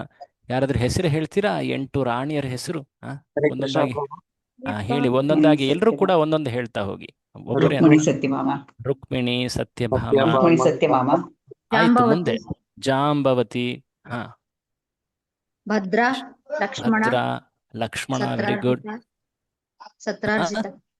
ಸತ್ರಾರ್ಜಿತ, ಅದುವೇ ಸತ್ಯಭಾಮ ಅಲ್ವಾ? ಸತ್ಯಭಾಮ, ಸತ್ಯಭಾಮ. ನಗ್ನಚಿತಿ, ನಂತರ ನಗ್ನಜಿತಿ, ಕಾಲಿಂದಿ, ಲಕ್ಷ್ಮಣ ಹೇಳಿದ್ರ? ಲಕ್ಷ್ಮಣ. ಮಿತ್ರವಿಂದ ಹೇಳಿದ್ರ? ಮಿತ್ರವಿಂದ. ಸೊ ಒಟ್ಟಾರೆ 8 ಈ 8 ಮುಖ್ಯ ರಾಣಿಯರು, ಅಷ್ಟಮಹಿಷಿಯರು. ಸೊ ಶ್ರೀಕೃಷ್ಣ ಪ್ರತಿಯೊಬ್ಬ ರಾಣಿಗೆಂದು ವಿಶೇಷವಾದ ಅರಮನೆಯನ್ನ ನಿರ್ಮಿಸಿದ್ದ. ಪ್ರತಿಯೊಬ್ಬರೊಡನೆ ಪ್ರತಿದಿನವೂ ಆತ ವಿಶೇಷ ಲೀಲೆಗಳನ್ನು ನಡೆಸ್ತಾ ಇದ್ದ. ನಾವು ಹಿಂದೆ ಆ ಒಂದು ಅಧ್ಯಾಯದಲ್ಲಿ ನೋಡಿದ್ದೀವಿ. ನಾರದರು ಒಮ್ಮೆ ದ್ವಾರಕೆಗೆ ಭೇಟಿ ನೀಡಿದಾಗ ಪ್ರತಿಯೊಂದು ಅರಮನೆಗೆ ಹೋಗಿ ನೋಡಿದ್ರು ಕೃಷ್ಣ ಏನ್ ಮಾಡ್ತಾ ಇದ್ದಾನೆ ಅಂತ. ಏನ್ ಮಾಡ್ತಾ ಇದ್ದಾನೆ? ಪ್ರತಿಯೊಂದು ಅರಮನೆಯಲ್ಲೂ ಕೃಷ್ಣ ತನ್ನ ರಾಣಿಯರೊಡನೆ ಇದ್ದಾನೆ. ಅನೇಕ ಕಾರ್ಯಗಳನ್ನ ಮಾಡ್ತಾ ಇದ್ದಾನಲ್ವಾ? ಸೊ ಪ್ರತಿಯೊಂದು ರಾಣಿ, ಆ ರಾಣಿಗೆ ಎಷ್ಟು ಜನ ಮಕ್ಕಳು ನೆನಪಿದೆಯಾ? ಹಿಂದೆ ನಾವು ನೋಡಿದ್ವಿ. ಎಷ್ಟು ಜನ ಮಕ್ಕಳು? 10 ಗಂಡು ಮಕ್ಕಳು, 1 ಹೆಣ್ಣು ಮಗಳು, ಪುತ್ರಿ. ಒಟ್ಟಾರೆ ಎಷ್ಟು ಜನ ಮಕ್ಕಳಾಗಿರಬಹುದು ಶ್ರೀಕೃಷ್ಣನಿಗೆ? 16,108 ಅಂದ್ರೆ 1,61,000 ಹೇಳ್ಬೋದಾ? 61,080. ಹೌದಾ? ಮಕ್ಕಳು, ಗಂಡು ಮಕ್ಕಳು. ಆಮೇಲೆ 16,108 ಹೆಣ್ಣು ಮಕ್ಕಳು. ಹೌದಲ್ವಾ? ಸರಿನಾ ಹೇಳಿದ? ಹರೇ ಕೃಷ್ಣ, ಕರೆಕ್ಟಾ? ಗಣಿತ ಅಷ್ಟೇ, ಇಂಟು 10 ಮಾಡೋದು. ಸೊ ಇಷ್ಟೇ ಅಲ್ಲದೆ ಪ್ರತಿಯೊಬ್ಬರಿಂದ ಪ್ರತಿಯೊಬ್ಬರಿಗೂ ಕೂಡ ಕೃಷ್ಣ ಅವರಿಗೆ ವಿವಾಹ ಮಾಡಿಸೋದು, ಅದೆಲ್ಲ ಕಾರ್ಯಗಳನ್ನು ನಾವು ಅವತ್ತು ನೋಡಿದ್ವಿ. ಆ ಒಂದು ನಾರದರ ವರ್ಣನೆಯಲ್ಲಿ, ನಾರದರ ದ್ವಾರಕೆ ಭೇಟಿ ಅನ್ನೋ ಒಂದು ವರ್ಣನೆಯಲ್ಲಿ ಪ್ರತಿಯೊಬ್ಬರಿಗೂ ಕೂಡ ಅನೇಕ ಮಕ್ಕಳು. ಸೊ ದ್ವಾರಕೆಯಲ್ಲಿ ಎಷ್ಟು ಜನ ಕೃಷ್ಣನ ಕುಟುಂಬದವರು ಇದ್ರು ಅದನ್ನ ಇಲ್ಲಿ ವರ್ಣನೆ ಮಾಡ್ತಾ ಹೋಗ್ತಾರೆ. ಆಕ್ಚುಲಿ ಪೂರ್ತಿಯಾಗಿ ಹೇಳಲಿಕ್ಕೆ ಆಗೋದಿಲ್ಲ. ಈ ಮಕ್ಕಳಲ್ಲಿ ಈ 10 ಮಕ್ಕಳು ಏನು ಪ್ರತಿಯೊಬ್ಬ ಪತ್ನಿಯಿಂದ ಕೃಷ್ಣ ವಿಶೇಷವಾಗಿ ತೋರಿಸ್ತಾನೆ, ಅದರಲ್ಲಿ 18 ಜನ ಮಹಾರಥರು ಅಂತ ಹೇಳಿದ್ದಾರೆ. ಪ್ರದ್ಯುಮ್ನ, ಅನಿರುದ್ಧ, ದೀಪ್ತಿಮಾನ್, ಭಾನು, ಸಾಂಬ, ಮಧು, ಬೃಹದ್ ಭಾನು, ಚಿತ್ರಭಾನು, ವೃಕ, ಅರುಣ ಪುಷ್ಕರ ವೇದಬಾಹು ಶ್ರುತದೇವ ಸುನಂದನ ಚಿತ್ರಬಾಹು ವಿರೂಪ ಕವಿ ಮತ್ತು ನ್ಯಗ್ರೋಧ. ಈ ರೀತಿ ಅನೇಕರು. ಇವರೆಲ್ಲರಲ್ಲೂ ಕೂಡ ಅತಿ ಮುಖ್ಯನಾಗಿ ಕಾಣೋನು ಪ್ರದ್ಯುಮ್ನ. ಯಾಕೆ ಗೊತ್ತಾ? ವಿಶೇಷತೆ ಇದೆ. ಆತ ಶ್ರೀಕೃಷ್ಣನಂತೆಯೇ ಕಾಣ್ತಾ ಇದ್ದ. ಕೆಲವೊಂದು ಆತನ ಕುರಿತಾದಂಥ ಲೀಲೆಗಳನ್ನು ನೋಡಿದ್ದೀವಿ ನಾವು. ಪ್ರದ್ಯುಮ್ನ ಹೇಗೆ ಹುಟ್ಟಿದಾಗಲೇ ಆತನನ್ನ ಒಬ್ಬ ರಾಕ್ಷಸ ಎತ್ಕೊಂಡು ಹೋಗಿ, ನೆನಪಿರ್ಬೋದು ನಿಮಗೆ. ಒಬ್ಬ ರಾಕ್ಷಸ ಎತ್ಕೊಂಡು ಹೋಗಿದ್ದ. ಆನಂತರ ಒಂದು ಮೀನ ಆತನನ್ನ ಇದು ಮಾಡುತ್ತೆ. ಕೊನೆಗೆ ಒಬ್ಬ ಒಬ್ಬ ಹೌದು ಪ್ರಭು. ಸ್ತ್ರೀ ಆಕೆ ಆತನನ್ನ ರಕ್ಷಿಸ್ತಾಳೆ. ಆನಂತರ ಆತನನ್ನ ಬೆಳೆಸ್ತಾಳೆ. ಆಕ್ಚುಲಿ ಪೂರ್ವದಲ್ಲಿ ಆಕೆ ಕಾಮದೇವನ ಪತ್ನಿ ಆಗಿದ್ಲು. ಇದೆಲ್ಲ ವರ್ಣನೆ ನಾವು ನೋಡಿದ್ದೀವಿ. ಆಕ್ಚುಲಿ ಪ್ರದ್ಯುಮ್ನ ಈತ ಆದಿ ಕಾಮದೇವ. ಈ ಜಗತ್ತಿನ ಆಕರ್ಷಕ ತತ್ವ, ಆಕರ್ಷಣ ತತ್ವ ಅದು ಕಾಮದೇವ ಅಲ್ವಾ? ಆದ್ರೆ ಈತ ಆದಿ ಕಾಮದೇವ, ಆ ಕಾಮದೇವನ ಮೂಲ ಈತ. ಸೊ ಅತ್ಯಂತ ಸುಂದರನಾಗಿದ್ದ. ಆಕ್ಚುಲಿ ಈತನ ಮಗ ಅನಿರುದ್ಧ. ಆತನ ಲೀಲೆಗಳನ್ನು ಕೂಡ 2-3 ಕಂಡಿದ್ದೀವಿ ನಾವು ಹಿಂದಿನ ವರ್ಣನೆಗಳಲ್ಲಿ, ಇದೇ ಸ್ಕಂದದಲ್ಲಿ. ಸೊ ಹೀಗೆ ಇವೆಲ್ಲವನ್ನ ವರ್ಣಿಸ್ತಾ ಒಟ್ಟಾರೆ ದ್ವಾರಕೆಯಲ್ಲಿ ಎಷ್ಟು ಜನ ಇದ್ರು ಅನ್ನೋದನ್ನ ವರ್ಣಿಸುವಾಗ ಶುಕಮುನಿಗಳಿಗೆ ಯಾವುದೇ ಒಂದು ಸಂಖ್ಯೆ ಹೇಳೋಕೆ ತಿಳಿತಾ ಇಲ್ಲ. ಅವ್ರು ಏನು ಹೇಳಿದ್ರು ಅಂದ್ರೆ, ಯದುವಂಶದವರಿಗೆ ಶಿಕ್ಷಣವನ್ನ ನೀಡ್ಲಿಕ್ಕೆ ಶಿಕ್ಷಕರು ಎಷ್ಟಿದ್ರು ಅನ್ನೋದನ್ನ ಮಾತ್ರ ಹೇಳ್ತಾರೆ. ಎಷ್ಟಿದ್ದಾರೆ? 3,88,00,000 ಶಿಕ್ಷಕರು. ಪ್ರತಿಯೊಬ್ಬರ ಶಿಕ್ಷಕರ ಕೆಳಗೆ ಸಾವಿರಾರು ಮಕ್ಕಳು ಯದುವಂಶೀಯರು. ಸೊ ಶಿಕ್ಷಕರು ಎಷ್ಟು ಜನ ಅಂತ ಹೇಳಿದ್ದಾರೆ? 3,88,00,000. ಅದರಲ್ಲೂ ಕೂಡ ಉಗ್ರಸೇನ ಮಹಾರಾಜನಿಗೆ ಎಷ್ಟು ಜನ ಸಹಾಯಕರು ಅಥವಾ ಸೇವಕರಿದ್ರು ಅನ್ನೋದನ್ನು ಹೇಳ್ತಾರೆ. 30 ಟ್ರಿಲಿಯನ್ ಅಂದ್ರೆ 30 ಲಕ್ಷ ಕೋಟಿ ಜನ ಆತನ ಸೇವಕರಿದ್ರು. ಸೊ ದ್ವಾರಕೆ ಅದು ಭಗವಂತನ ವಿಶೇಷವಾದಂತಹ ಶಕ್ತಿಯಿಂದ ಅಷ್ಟೊಂದು ಜನಸಂಖ್ಯೆ ಆ ಒಂದು ದ್ವೀಪದಲ್ಲಿ ವಾಸಿಸ್ತಾ ಇತ್ತು. ಊಹಿಸಲಾಗದಷ್ಟು ಮಹಿಮೆ ಅದು. ಅದು ಮಹಾನ್ ಜನಪದ ಅಂತ ಹೇಳ್ತಾರೆ. ಜನಪದ ಅಂದ್ರೆ ವೈದಿಕ ಸಮಯದಲ್ಲಿ ಆ ಸಂಸ್ಕೃತಿಯಲ್ಲಿ ಮಹಾನ್ ನಗರಿಗಳಿಗೆ ಜನಪದ ಅಂತ ಹೇಳ್ತಾರೆ. ಅದರಲ್ಲಿ ದ್ವಾರಕೆ ಅನ್ನೋದು ಅತ್ಯಂತ ವೈಭವದಲ್ಲಿತ್ತು. ಹೀಗೆ ಈ ಯದುವಂಶ ಇದು ಮುಖ್ಯವಾಗಿ ಕಂಡ್ರು ಕೂಡ ಅದರಲ್ಲಿ 101 ಕುಲಗಳಿದ್ದು. ವೃಷ್ಣಿ, ಭೋಜ, ಅಂಧಕ, ಅನೇಕ ಈ ರೀತಿ ಸಾತ್ವತ ಅನೇಕ ಕುಲಗಳಿದ್ದು. ಭಗವಂತ ಶ್ರೀಕೃಷ್ಣ ತಮಗೆಲ್ಲ ನೆನಪಿರ್ಬೋದು, ಆತನ ಜನ್ಮದ ಲೀಲೆಯ ಸಂದರ್ಭದಲ್ಲಿ ತಾವೆಲ್ಲ ನೆನಪಿರ್ಬೋದು. ಶ್ರೀಕೃಷ್ಣ ದೇವತೆಗಳಿಗೆ ಆದೇಶಿಸ್ತಾನೆ, ನೀವೆಲ್ಲ ಹೋಗಿ ಯದುವಂಶದಲ್ಲಿ ಜನ್ಮ ಪಡೆಯಿರಿ. ನೆನಪಿದೆಯಾ? ಆತನೇ ಹೇಳಿದ್ದ. ಸೊ ಆತನ ಕುಲದ ಯದುವಂಶದಲ್ಲಿರೋರೆಲ್ಲ ದೇವತೆಗಳು, ಸಾಮಾನ್ಯರಲ್ಲ.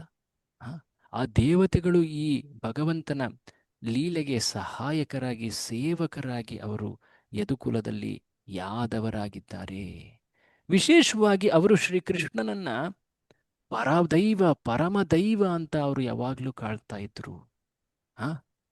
ಆತನನ್ನೇ ನೀನೇ ನಮ್ಮ ದೈವತ, ನೀನೇ ನಮ್ಮ ಗುರು, ನೀನೇ ನಮ್ಮ ಕಣ್ಣು, ನೀನೇ ನಮ್ಮ ಎಲ್ಲ ಸರ್ವಸ್ವ. ತ್ವಂ ಸದ್ಗುರುರ್ನ ಪರಮಂ ಚ ದೈವತಂ ಯಸ್ಯಾನುವೃತ್ಯೋ ಕೃತಿನೋ ಬಭೂವಿಮ. ನಮ್ಮ ಯಶಸ್ಸಿನ ಹಾದಿ ಅಂದ್ರೆ ನೀನೇ. ನಿನ್ನನ್ನು ಪಾಲಿಸೋದ್ರಿಂದ ನಾವೆಲ್ಲವನ್ನ ಸಿದ್ಧಿಸ್ತೀವಿ. ಇದು ಅವರಲ್ಲಿ ಮನಸ್ಸಿನ ಆಳದಲ್ಲಿರುವಂತಹ ಒಂದು ಭಾವ. ಆತನೇ ಪರಂ ದೈವ ಅವರಿಗೆ. ಅವರು ಎಷ್ಟು ಕೃಷ್ಣನಲ್ಲಿ ಆಕರ್ಷಿತ, ಪ್ರತಿದಿನವೂ ಕೃಷ್ಣನ ದರ್ಶನಕ್ಕೆ ಎಷ್ಟು ಉತ್ಸಾಹದಿಂದ ಬರ್ತಾ ಇದ್ರು. ತಮ್ಮ ದೈಹಿಕ ಕಾರ್ಯಗಳು, ತಮ್ಮ ಕುಟುಂಬದ ಕಾರ್ಯ ಎಲ್ಲವನ್ನೂ ಕೂಡ ಮರೆತು ಬಿಡ್ತಾ ಇದ್ರು ಕೃಷ್ಣನ ಆ ದರ್ಶನಕ್ಕೋಸ್ಕರ, ಆತನನ್ನು ಸಂತುಷ್ಟಿಗೊಳಿಸ್ಲಿಕ್ಕೆ ಅಂತ ಹೇಳಿ. ಹೀಗೆ ಕೃಷ್ಣನ ವರ್ಣನೆಯಲ್ಲಿ ನಾವಲ್ಲಿ ನೋಡ್ತಾ ಇದ್ದೀವಿ ಎಷ್ಟು ಮಹಾನ್ ಒಂದು ಸಂಖ್ಯೆಗಳನ್ನೆಲ್ಲ ಹೇಳಲಾಗ್ತಾ ಇದೆ. ಹೀಗೆ ಕೃಷ್ಣನ ಆ ಕುಟುಂಬದ ಕೆಲ ವರ್ಣನೆಗಳನ್ನು ಕೇಳಿದ ಮೇಲೆ ಶುಕಮುನಿಗಳು ಕೊನೆಯಲ್ಲಿ ಕೃಷ್ಣನ ಮಹಿಮೆಯ ಬಗ್ಗೆ ಕೆಲ 3-4 ಶ್ಲೋಕಗಳನ್ನು ಹೇಳ್ತಾರೆ. ಎಷ್ಟು ವಿಶೇಷ ಶ್ರೀಕೃಷ್ಣ ಅನ್ಯ ಅವತಾರಿಗಳಿಗೆ ಹೋಲಿಸಿದರೆ.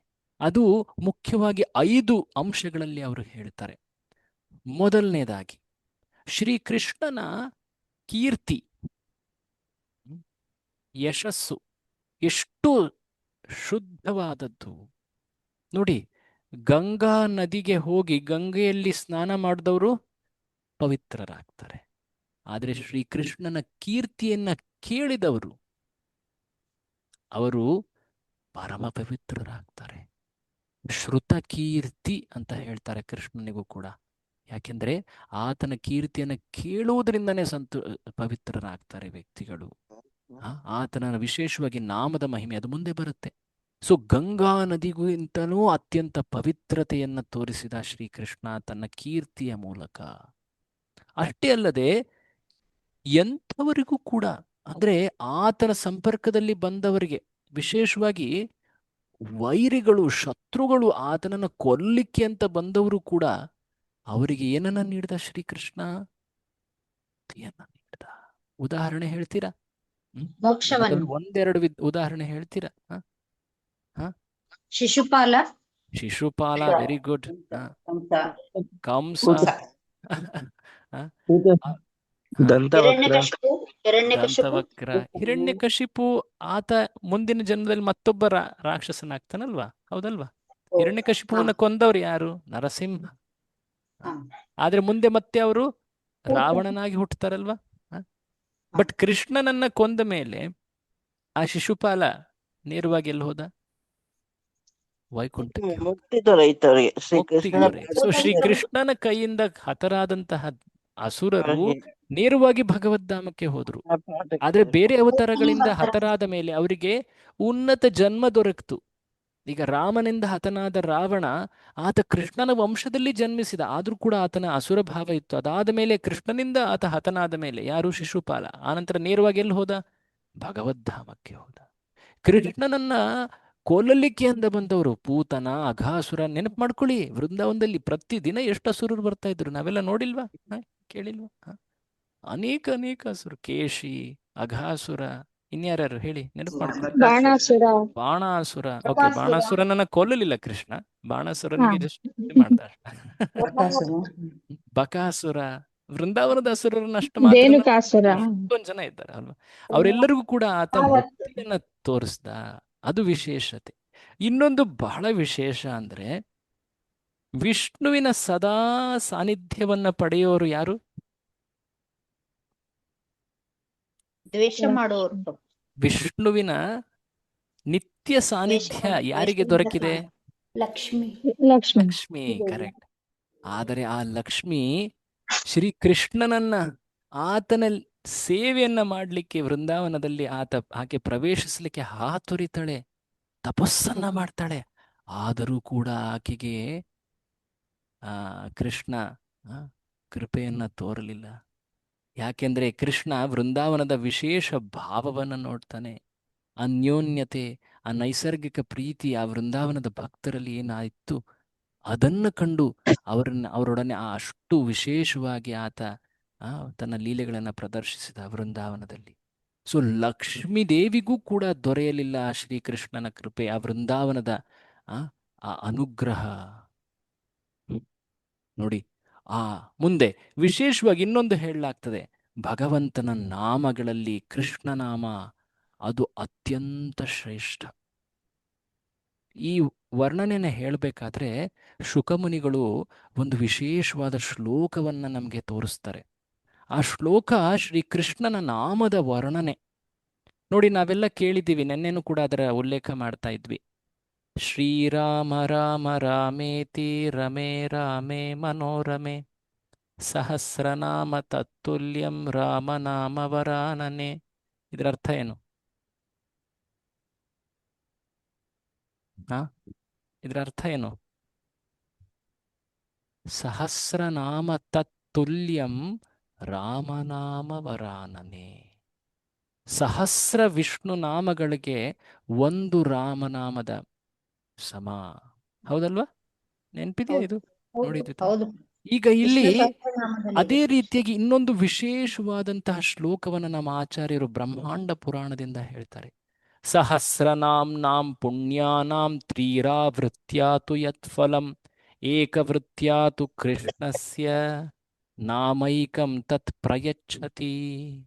ಸಹಸ್ರನಾಮ, ಆ ಶ್ರೀ ವಿಷ್ಣುವಿನ ಸಹಸ್ರನಾಮಗಳನ್ನು 3 ಬಾರಿ ಅಂದರೆ 3,000 ವಿಷ್ಣು ನಾಮಗಳನ್ನು ಹೇಳಿದರೆ ಏನು ಫಲ ದೊರೆಯುತ್ತೋ ಅದು ಏಕವೃತ್ಯಾತು ಕೃಷ್ಣ ನಾಮೈಕಂ. ಒಮ್ಮೆ ಮಾತ್ರ ಕೃಷ್ಣ ಅನ್ನೋ ಈ ಹೆಸರನ್ನ ಹೇಳೋದ್ರಿಂದ ಆ ಎಲ್ಲ ಫಲವು ದೊರೆಯುತ್ತೆ. ಅಂದ್ರೆ ಏನು? ನಮಗೆ ಅಷ್ಟೊಂದು ಸಮಯ ಇಲ್ಲ ಅಂದ್ರೆ, ಹಾಗಾಗಿ ನಾವು ಅದೇ ಫಲವನ್ನ ಪಡಿಬೇಕಂದ್ರೆ ಯಾರ ಹೆಸರನ್ನ ಹೇಳಬೇಕು? ಭಗವಂತನಿಗೆ ಅನೇಕ ಹೆಸರುಗಳಿವೆ. ನಾಮಕಾರಿ ಬಹುಧಾ ನಿಜ ಸರ್ವಶಕ್ತಿ. ಎಲ್ಲಿ ಕೇಳ್ತೀರಾ ಇದನ್ನ? ಎಲ್ಲಿ ಕೇಳ್ತೀರಾ ಈ ಮಾತನ್ನ? ತತ್ರಾರ್ಪಿತ ನಿಯಮಿತ ಸ್ಮರಣೇನ ಕಾಲ. ನಾಮಕಾರಿ ಬಹುಧ, ಅನೇಕ ಅನೇಕ ಹೆಸರುಗಳಿವೆ ಹೇ ಭಗವಂತ ನಿನಗೆ. ಚೈತನ್ಯ ಮಹಾಪ್ರಭುಗಳು ಹೇಳ್ತಾರೆ ಚೈತನ್ಯ ಮಹಾಪ್ರಭು ಕೃಷ್ಣ ಶಿಷ್ಟಾಷ್ಟಕ ಅನೇಕ ಅನೇಕ ಹೆಸರುಗಳಿವೆ. ಅವೆಲ್ಲದರಲ್ಲೂ ಕೂಡ ಅನಂತ ಶಕ್ತಿಗಳನ್ನ ನೀನಿಟ್ಟಿದ್ದೀಯಾ. ಎಲ್ಲ ಹೆಸರುಗಳಲ್ಲಿ ಈ ಶ್ಲೋಕದಲ್ಲಿ ನಾವೇನ್ ಕಾಣ್ತಾ ಇದ್ದೀವಿ? ಕೃಷ್ಣ. ಈ ಹೆಸರು ಬಹಳ, ಈ ನಾಮ ಬಹಳ ವಿಶೇಷ.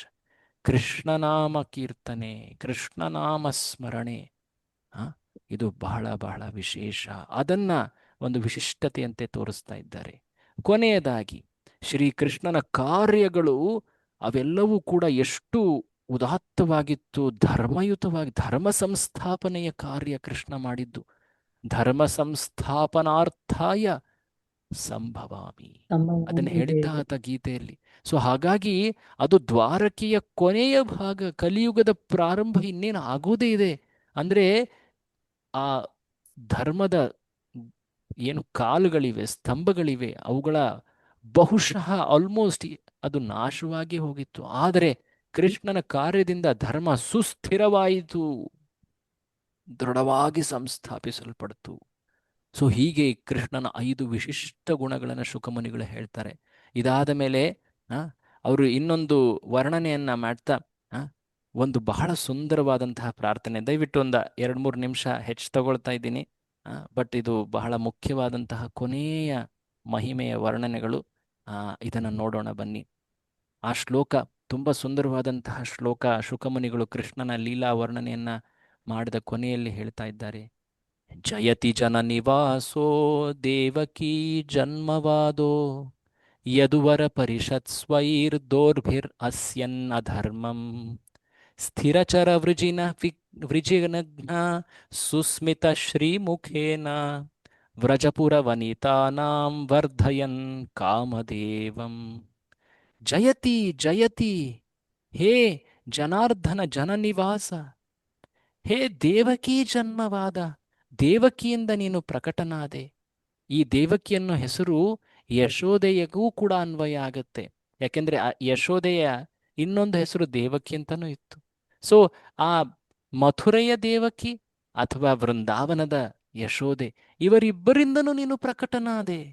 ಯದುವರ ಪರಿಷತ್ ಸ್ವೈರ್, ನೀನು ವಿಶೇಷವಾಗಿ ಆ ಯದುವಂಶೀಯರ ಮಾರ್ಗದರ್ಶಕ. ಸ್ವೈರ್ ದೋರ್ಭಿರ್ ಅಸ್ಯನ್ ಅಧರ್ಮಂ, ನಿನ್ನ 2 ಬಾಹುಗಳಿಂದ ನೀನು ಅಧರ್ಮವನ್ನ ನಾಶ ಮಾಡಿದೆ. ಸ್ಥಿರಚರ ವೃಜಿನಗ್ನ, ಎಲ್ಲರ ಚರ ಅಚರ ಎಲ್ಲರ ಅಂದ್ರೆ ಸ್ಥಾವರ ಜಂಗಮ ಎಲ್ಲ ರೀತಿಯ ಜೀವಿಗಳ ವೃಜಿನ ದುಃಖಗಳನ್ನ ನಾಶ ಮಾಡದೆ. ವಿಶೇಷವಾಗಿ ಸುಸ್ಮಿತ ಶ್ರೀಮುಖೇನ, ನಿನ್ನ ಸುಂದರವಾದಂತಹ ಆ ಕಮಲ ಮುಖ, ಅದರಲ್ಲೂ ಆ ನಗು, ಆ ಸ್ಮಿತ, ಅದರಿಂದ ಆ ವೃಂದಾವನದ ಆ ಗೋಪಿಯರ ಹೃದಯದಲ್ಲಿ ಆ ವಿಶೇಷ ಪ್ರೀತಿಯನ್ನ ನೀನು ಪ್ರಕಟಿಸಿದೆ, ವರ್ಧಿಸಿದೆ. ಹೇ ಶ್ರೀಕೃಷ್ಣ, ಜಯತಿ ಜಯತಿ ಜಯತಿ. ಜಯತಿ ಅಂದ್ರೆ ಜಯವಾಗಲಿ ಅಂತ ಅರ್ಥ. ಇದು ವರ್ತಮಾನ ಕಾಲದ ಪದ. ಇದು ಅಂದ್ರೆ ಹಿಂದೆ ಕೃಷ್ಣ ಬಂದು ಹೋದ ಅಂತ ಅಲ್ಲ, ಕೃಷ್ಣ ಈಗಲೂ ಕೂಡ ಆತನಿದ್ದಾನೆ ಅಪ್ರಕಟ ರೂಪದಲ್ಲಿ. ಆತನ ಲೀಲೆಗಳ ವರ್ಣನೆಗಳ ಪ್ರಭಾವ ಈಗಲೂ ಕೂಡ ಕಾಣಸಿಗತ್ತೆ. ಹಾಗಾಗಿ ವರ್ತಮಾನದ ಕಾಲದ ಪದವನ್ನ ಉಪಯೋಗಿಸ್ತಾ ಇದ್ದಾರೆ, ಜಯತಿ. ಆ, ಜಯತಿ ಅಂದ್ರೆ ಜಯವಾಗ್ಲಿ, ಜಯವಾಗಲಿ. ಈಗಲೂ ಕೂಡ ಆ ಭಗವಂತನ ಆ ಆ ಇರುವಿಕೆಯನ್ನ ಅಲ್ಲಿ, ಆ ಪ್ರಕಟತೆಯನ್ನ ಅಲ್ಲಿ ಹೇಳಲಾಗ್ತಾ ಇದೆ. ಅದಾದ ಮೇಲೆ ವಿಶೇಷವಾಗಿ ಭಗವಂತನ ಆ ಲೀಲೆಗಳ ಆ ಫಲ, ಮುಖ್ಯವಾಗಿ ಶುಕಮುನಿಗಳು ಬಹಳ ಒತ್ತು ಕೊಟ್ಟು ಒಂದು ರೀತಿ ಆದೇಶ ರೂಪದಲ್ಲಿ ಹೇಳ್ತಾರೆ. ಭಗವಂತ ಈ ಜಗತ್ತಿನಲ್ಲಿ ಪ್ರಕಟವಾದದ್ದು ಯಾಕೆ? ಧರ್ಮ ಮತ್ತು ಭಕ್ತಿ ಸೇವೆಯ ತತ್ವಗಳನ್ನು ಸ್ಥಾಪಿಸಲಿಕ್ಕೆ, ರಕ್ಷಿಸಲಿಕ್ಕೆ. ಇದನ್ನೇ ಭಾಗವತ ಅನೇಕ ಅನೇಕ ಲೀಲೆಗಳು, ಆ ಕೃಷ್ಣನ ಲೀಲೆಗಳನ್ನ ಇಲ್ಲಿ ವರ್ಣಿಸ್ತಾ ತಿಳಿಸ್ತಾ ಇದೆ.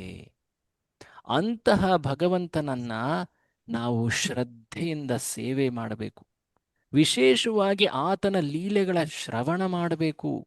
ಆ ಲೀಲೆಗಳನ್ನ ಶ್ರವಣ ಮಾಡೋದ್ರಿಂದನೇ ವ್ಯಕ್ತಿ ಈ ಅತ್ಯಂತ ದುಃಖಮಯ, ಜಟಿಲವಾದಂತಹ ಕ್ಲೇಶಪೂರಿತ ಕರ್ಮ ಫಲಗಳ ಬಂಧನದಿಂದ ಮುಕ್ತನಾಗಬಹುದು. ಕರ್ಮಾಣಿ ನಾಶಯತೆ. ಕೊನೆಯದಾಗಿ ಈ ಭಾಗವತದ 10ನೇ ಸ್ಕಂದದ ಸಂಪೂರ್ಣ ಶ್ರವಣದ ಫಲ, ಈ ಪೂರ್ತಿ ಸ್ಕಂದದ ಫಲಶ್ರುತಿ, ಅದನ್ನ ವರ್ಣಿಸ್ತಾರೆ ಶುಕಮುನಿಗಳು.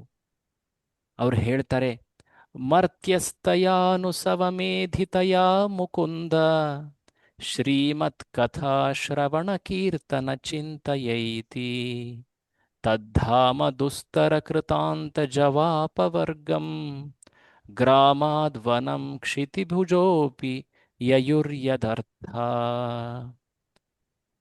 ತುಂಬ ಸುಂದರವಾದಂತಹ ಶ್ಲೋಕ. ಆ ಮರ್ತ್ಯರೂಪದಲ್ಲಿ ಪ್ರಕಟನಾದಂತಹ ಆ ಮುಕುಂದ, ಆತನ ಅನುಸವ ಮೇಧಿತಯ, ಎಷ್ಟು ಮಧುರವಾದಂತಹ ಲೀಲೆಗಳಿವು.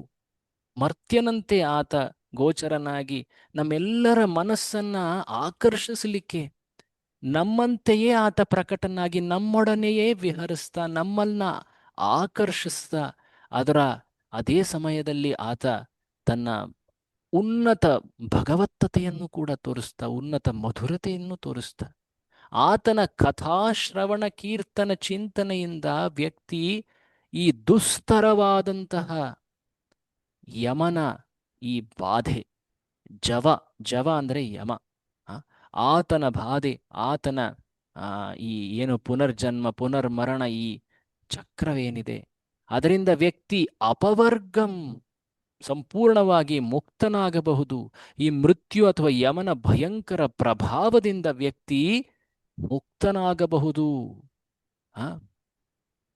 ಹಾಗಾಗಿ ಯಾವುದನ್ನ ಪಡೆಯಲಿಕ್ಕೆ ಜನ ಅತಿ ಕಠಿಣವಾದಂತಹ ವಿರಕ್ತಿ ಸನ್ಯಾಸ ಮಾರ್ಗವನ್ನು ಅನುಸರಿಸ್ತಾರೋ, ಅದನ್ನ ಕೇವಲ ಶ್ರೀಕೃಷ್ಣನ ಕಥಾಶ್ರವಣ ಕೀರ್ತನ ಚಿಂತನ ಧ್ಯಾನದಿಂದನೇ ಒಬ್ಬ ಮನುಷ್ಯ, ಈ ಜಗತ್ತಿನಲ್ಲಿರುವ ಒಬ್ಬ ಮನುಷ್ಯ ಪಡೆಯಬಹುದು. ಯಾರಾದರೂ ಇದರ ಅನುವಾದ ಓದಿ ಮಾತಾಜಿ, ಯಾರು ಪ್ರಭುಜಿಗಳು ಯಾರಾದ್ರೂ ಇದ್ದಾರೆ ಓದಿ. ಓದಿ ಹರೇ ಕೃಷ್ಣ. ಪ್ರಭುಜಿ ಅನುವಾದ ಓದಿ. ಎಸ್. ಹರೇ ಕೃಷ್ಣ. ಅನುದಿನವೂ ವರ್ಧಿಸುವ ಶ್ರದ್ಧೆ ಹಾಗೂ ಭಕ್ತಿಯಿಂದ ಭಗವಾನ್ ಮುಕುಂದನ ಸುಂದರ ಕಥೆಗಳನ್ನು ನಿಯಮಿತವಾಗಿ ಶ್ರವಣ, ಕೀರ್ತನ ಮತ್ತು ಧ್ಯಾನ ಮಾಡುವ ಮತ್ಸ್ಯ ಜೀವಿಯು ಮನುಷ್ಯನು ದಾಟಲು ಅಸಾಧ್ಯವಾದ ಮೃತ್ಯುವಿನ ಭಯಂಕರ ಪ್ರಭಾವವೂ ಇಲ್ಲದಿರುವ ಭಗವಂತನ ದಿವ್ಯ ಧಾಮವನ್ನು ತಲುಪುತ್ತಾನೆ. ಈ ಪರಮ ಗುರಿಯನ್ನೇ ಸಾಧಿಸಲು ಅನೇಕ ದೊಡ್ಡ ದೊಡ್ಡ ರಾಜರು ಸಹ ತಮ್ಮ ಭೌತಿಕ ಗೃಹಗಳನ್ನು ತೊರೆದು ಅರಣ್ಯವನ್ನು ಆಶ್ರಯಿಸಿದರು. ಹರೇ ಕೃಷ್ಣ ಪ್ರಭು. ಸೊ ಇಂತಹ ಮಹಾನ್ ಗುರಿ ಅಥವಾ ಪ್ರಾಪ್ತಿಯನ್ನ ಭಗವಂತನ ಈ ಸುಂದರ ಭಾಗವತದ ವರ್ಣನೆಗಳೇನಿವೆ, ಆ ಮುಕುಂದನ ವರ್ಣನೆಗಳೇನಿವೆ, ಇವುಗಳನ್ನ ಶ್ರದ್ಧೆ ಮತ್ತು ಭಕ್ತಿಯಿಂದ ನಾವು ಶ್ರವಣ ಕೀರ್ತನ ಧ್ಯಾನ ಮಾಡಬೇಕು. ಭಾಗವತ ಇದೇ ಮಾರ್ಗವನ್ನ ಪ್ರತಿಯೊಂದು ವರ್ಣನೆಯಲ್ಲೂ ಹೇಳ್ತಾ ಬಂದಿದೆ. ನಾವು ಈಗ ಈ ಕೃಷ್ಣ ಕಥಾಮೃತ ಸರಣಿಯ ಕೊನೆಯ ಅಧ್ಯಾಯದಲ್ಲಿ ಬಂದಿದ್ದೀವಿ. ಹಾಗಂತ ಹೇಳಿ ಪೂರ್ತಿ ಕೇಳ್ಬಿಟ್ವಿ, ಆಯ್ತು ಕೃಷ್ಣನನ್ನ ತಿಳ್ಕೊಂಡ್ಬಿಟ್ವಿ, ಈ ಒಂದು ಭಾವದ ಒಂದು ಆ ಟ್ರ್ಯಾಪಲ್ಲಿ ನಾವು ಸಿಲುಕೊಳ್ಬಾರ್ದು. ನಮ್ಮನ್ನು ನಾವೇ ವಂಚನೆ ಮಾಡ್ಕೊಂಡಾಗುತ್ತೆ. ಭಗವಂತನ ಲೀಲೆಗಳನ್ನು ಅನುಕ್ಷಣವೂ ಕೇಳಬೇಕು, ಪ್ರತಿದಿನವೂ ಕೇಳಲಿಕ್ಕೆ ಪ್ರಯತ್ನಿಸಬೇಕು, ನಿಯಮಿತವಾಗಿ ಪ್ರಯತ್ನಿಸಬೇಕು. ಅದನ್ನು ಕೇಳಿದಷ್ಟು ನಮ್ಮ ಮನಸ್ಸಿನಲ್ಲಿ ಆ ಭಗವಂತನ ಕುರಿತಾದಂತಹ ಆಸಕ್ತಿ ಬೆಳೆಯುತ್ತೆ. ಆ ಆಸಕ್ತಿ, ಆ ಶ್ರದ್ಧೆ, ಆದ್ದರಿಂದ ನಮ್ಮ ಜೀವನದ ಎಲ್ಲ ರೀತಿಯ ಅನರ್ಥಗಳು, ಕ್ಲೇಶಗಳು, ಅಮಂಗಳಗಳು ನಾಶವಾಗ್ತವೆ. ಕೊನೆಯಲ್ಲಿ ವ್ಯಕ್ತಿ ಭಗವಂತನ ದಿವ್ಯ ಧಾಮವನ್ನು ತಲುಪ್ತಾನೆ. ಒಮ್ಮೆ ಕೇಳಿದರೆ ನಾನು ಯಾವಾಗ ಎಂದು ನಾನು ಆ ಭಗವಂತನ ಬಳಿ ಹೋಗ್ತೀನಿ ಅನ್ನೋ ಒಂದು ಉತ್ಸುಕತೆ ಮೂಡ್ತಾ ಹೋಗುತ್ತೆ. ಪದೇ ಪದೇ ಕೇಳಿದಷ್ಟು ಆ ಉತ್ಸುಕತೆ ಇನ್ನೂ ಗಾಢವಾಗ್ತಾ ಹೋಗುತ್ತೆ. ಆ ಉತ್ಸುಕತೆಯ ಭಾವದಿಂದ ಒಬ್ಬ ಜೀವಿ ತನ್ನ ಜೀವನಾಂತ್ಯದಲ್ಲಿ ಭಗವಂತನ ಸ್ಮರಣೆಯಿಂದ ಆತನನ್ನು ಪಡೆಯುತ್ತಾನೆ. ಇದು ಭಾಗವತದ ಆಶ್ವಾಸನೆ. ಈ ಭಾಗವತ ಗ್ರಂಥ ಅತ್ಯಂತ ನಿಷ್ಕಪಟವಾದಂತಹ, ಅತ್ಯಂತ ಅಮಲವಾದಂತಹ ಭಗವಂತನ ಕುರಿತಾದ ವರ್ಣನೆ, ಅಮಲ ಪುರಾಣ ಅಂತ ಹೇಳಿದ್ದಾರೆ. ಈ ಒಂದು ಆಶ್ವಾಸನೆ, ಇದನ್ನು ನಾವು ಪಾಲಿಸಬೇಕು, ಇದನ್ನು ನಂಬಿ ನಾವು ಮುನ್ನಡೆಯಬೇಕು. ಈ ರೀತಿಯಾದಂತಹ ಮಹಾನ್ ಗ್ರಂಥಗಳನ್ನು ಆಚಾರ್ಯರಾದ ಪ್ರಭುಪಾದರು ನಮ್ಮೆಲ್ಲರಿಗೂ ಕೂಡ ನೀಡಿದ್ದಾರೆ. ಶ್ರೀಕೃಷ್ಣ ದೇವೋತ್ತಮ ಪರಮ ಪುರುಷ ಈ ಒಂದು ಗ್ರಂಥ, ಇದು ಸರಳವಾದ ಅನುವಾದ. ಇದನ್ನು ಶ್ಲೋಕ ರೂಪದಲ್ಲಿ ನೀವು ನೋಡಬೇಕಂದರೆ ಶ್ರೀಮದ್ ಭಾಗವತ, ಆ ಗ್ರಂಥದ 12 ಸ್ಕಂದಗಳೇನಿವೆ ಅದರಲ್ಲಿ 10ನೇ ಸ್ಕಂದದ ವರ್ಣನೆ, ಅದು ಶ್ರೀಕೃಷ್ಣನ ನೇರ ಲೀಲೆಗಳ ವರ್ಣನೆ, ಆತನ ಚರಿತ್ರೆ. ಇವೆಲ್ಲವನ್ನ ನೀವು ಭಗವಂತನ ಶ್ರವಣ, ಈ ವರ್ಣನೆಗಳನ್ನು ನಿತ್ಯವೂ ಮಾಡ್ತಾ ಇರಿ. ಪ್ರತಿದಿನವೂ ಇದನ್ನು ಕೇಳಲಿಕ್ಕೆ ಪ್ರಯತ್ನಿಸಿ. ನಾವು ನಮ್ಮ ಈ ಒಂದು ಕಾರ್ಯದಲ್ಲಿ ಅನೇಕ ರೀತಿಯ ನಮ್ಮ ವೈಯಕ್ತಿಕ ದೋಷಗಳ ಕಾರಣದಿಂದಾಗಿ ತಪ್ಪುಗಳಾಗಿದ್ದಾವೆ. ಅವುಗಳನ್ನೆಲ್ಲ ನಾವು ಭಗವಂತನ ಕುರಿತಾಗಿ ನಾವು ಕ್ಷಮೆಯನ್ನು ಯಾಚಿಸ್ತೀವಿ. ಭಗವಂತನಲ್ಲಿ, ಆಚಾರ್ಯರಲ್ಲಿ, ಶ್ರೀಲ ಪ್ರಭುಪಾದರಲ್ಲಿ, ತಮ್ಮೆಲ್ಲರಲ್ಲೂ ಕೂಡ ನಾನು ಕ್ಷಮೆಯನ್ನು ಕೂಡ ಯಾಚಿಸ್ತೀನಿ. ಯಾಕೆಂದರೆ ನಾವು ಕೂಡ ಸಾಮಾನ್ಯರಾಗಿರೋದ್ರಿಂದ ಆ ಮನುಷ್ಯ ಬದ್ಧನಾದಂತಹ ಆ ದೋಷಗಳು ಕಂಡೇ ಕಾಣ್ತವೆ. ನೇರವಾಗಿ ಆ ಭಗವಂತನ ವರ್ಣನೆಗಳನ್ನು ಗ್ರಂಥಗಳಲ್ಲಿ, ಶ್ರೀಲ ಪ್ರಭುಪಾದರ ಮಾತುಗಳಲ್ಲಿ ತಾವೆಲ್ಲರೂ ಕೂಡ ಗ್ರಹಿಸಬೇಕು ಅಂತ ಹೇಳಿ ವಿನಂತಿಸ್ತಾ, ತಮ್ಮೆಲ್ಲರಿಗೂ ಕೂಡ ನಾನು ವಿಶೇಷವಾಗಿ ಗೌರವಿಸ್ತಾ, ನಮ್ಮ ಈ ಒಂದು ಸೇವಾ ಕಾರ್ಯದಲ್ಲಿ ನಮ್ಮ ಸುನಿಲ್ ಪ್ರಭು ಅವರು ಅಷ್ಟೇ ಅಲ್ಲದೆ ಅನೇಕರು ಈ ಆಯೋಜನೆ ಮಾಡೋದರಲ್ಲಿ ತುಂಬಾ ಮುತುವರ್ಜಿ ವಹಿಸಿ ಸಹಾಯ ಮಾಡಿದ್ದಾರೆ. ಅವರೆಲ್ಲರಿಗೂ ಕೂಡ ವಿಶೇಷವಾದ ಕೃತಜ್ಞತೆಯನ್ನು ಸಲ್ಲಿಸ್ತಾ ಈ ಚರ್ಚೆಯಲ್ಲಿ ವಿರಾಮ ಮಾಡ್ತಾ ಇದ್ದೀವಿ. ನಮ್ಮ ಇನ್ನೊಂದು ಚರ್ಚೆ, ಅದು ಆ್ಯಕ್ಚುಲಿ ಇದು ಕೃಷ್ಣ ಕಥಾಮೃತ ಸರಣಿಯ ಭಾಗ ಅಲ್ಲ, ಬಟ್ ಕೃಷ್ಣನ ಕುರಿತಾಗಿ ಆ ಒಂದು ಲೀಲೆಯ ಸ್ಪಷ್ಟೀಕರಣ ಕೊಡೋದು ಭಾಗವತದ ದೃಷ್ಟಿಯಲ್ಲಿ ಅದು ಅಗತ್ಯ ಅಂತ ಭಾವಿಸ್ತಾ, ನಾಳೆ ಇನ್ನೊಂದು ಚರ್ಚೆ ಇರ್ತದೆ.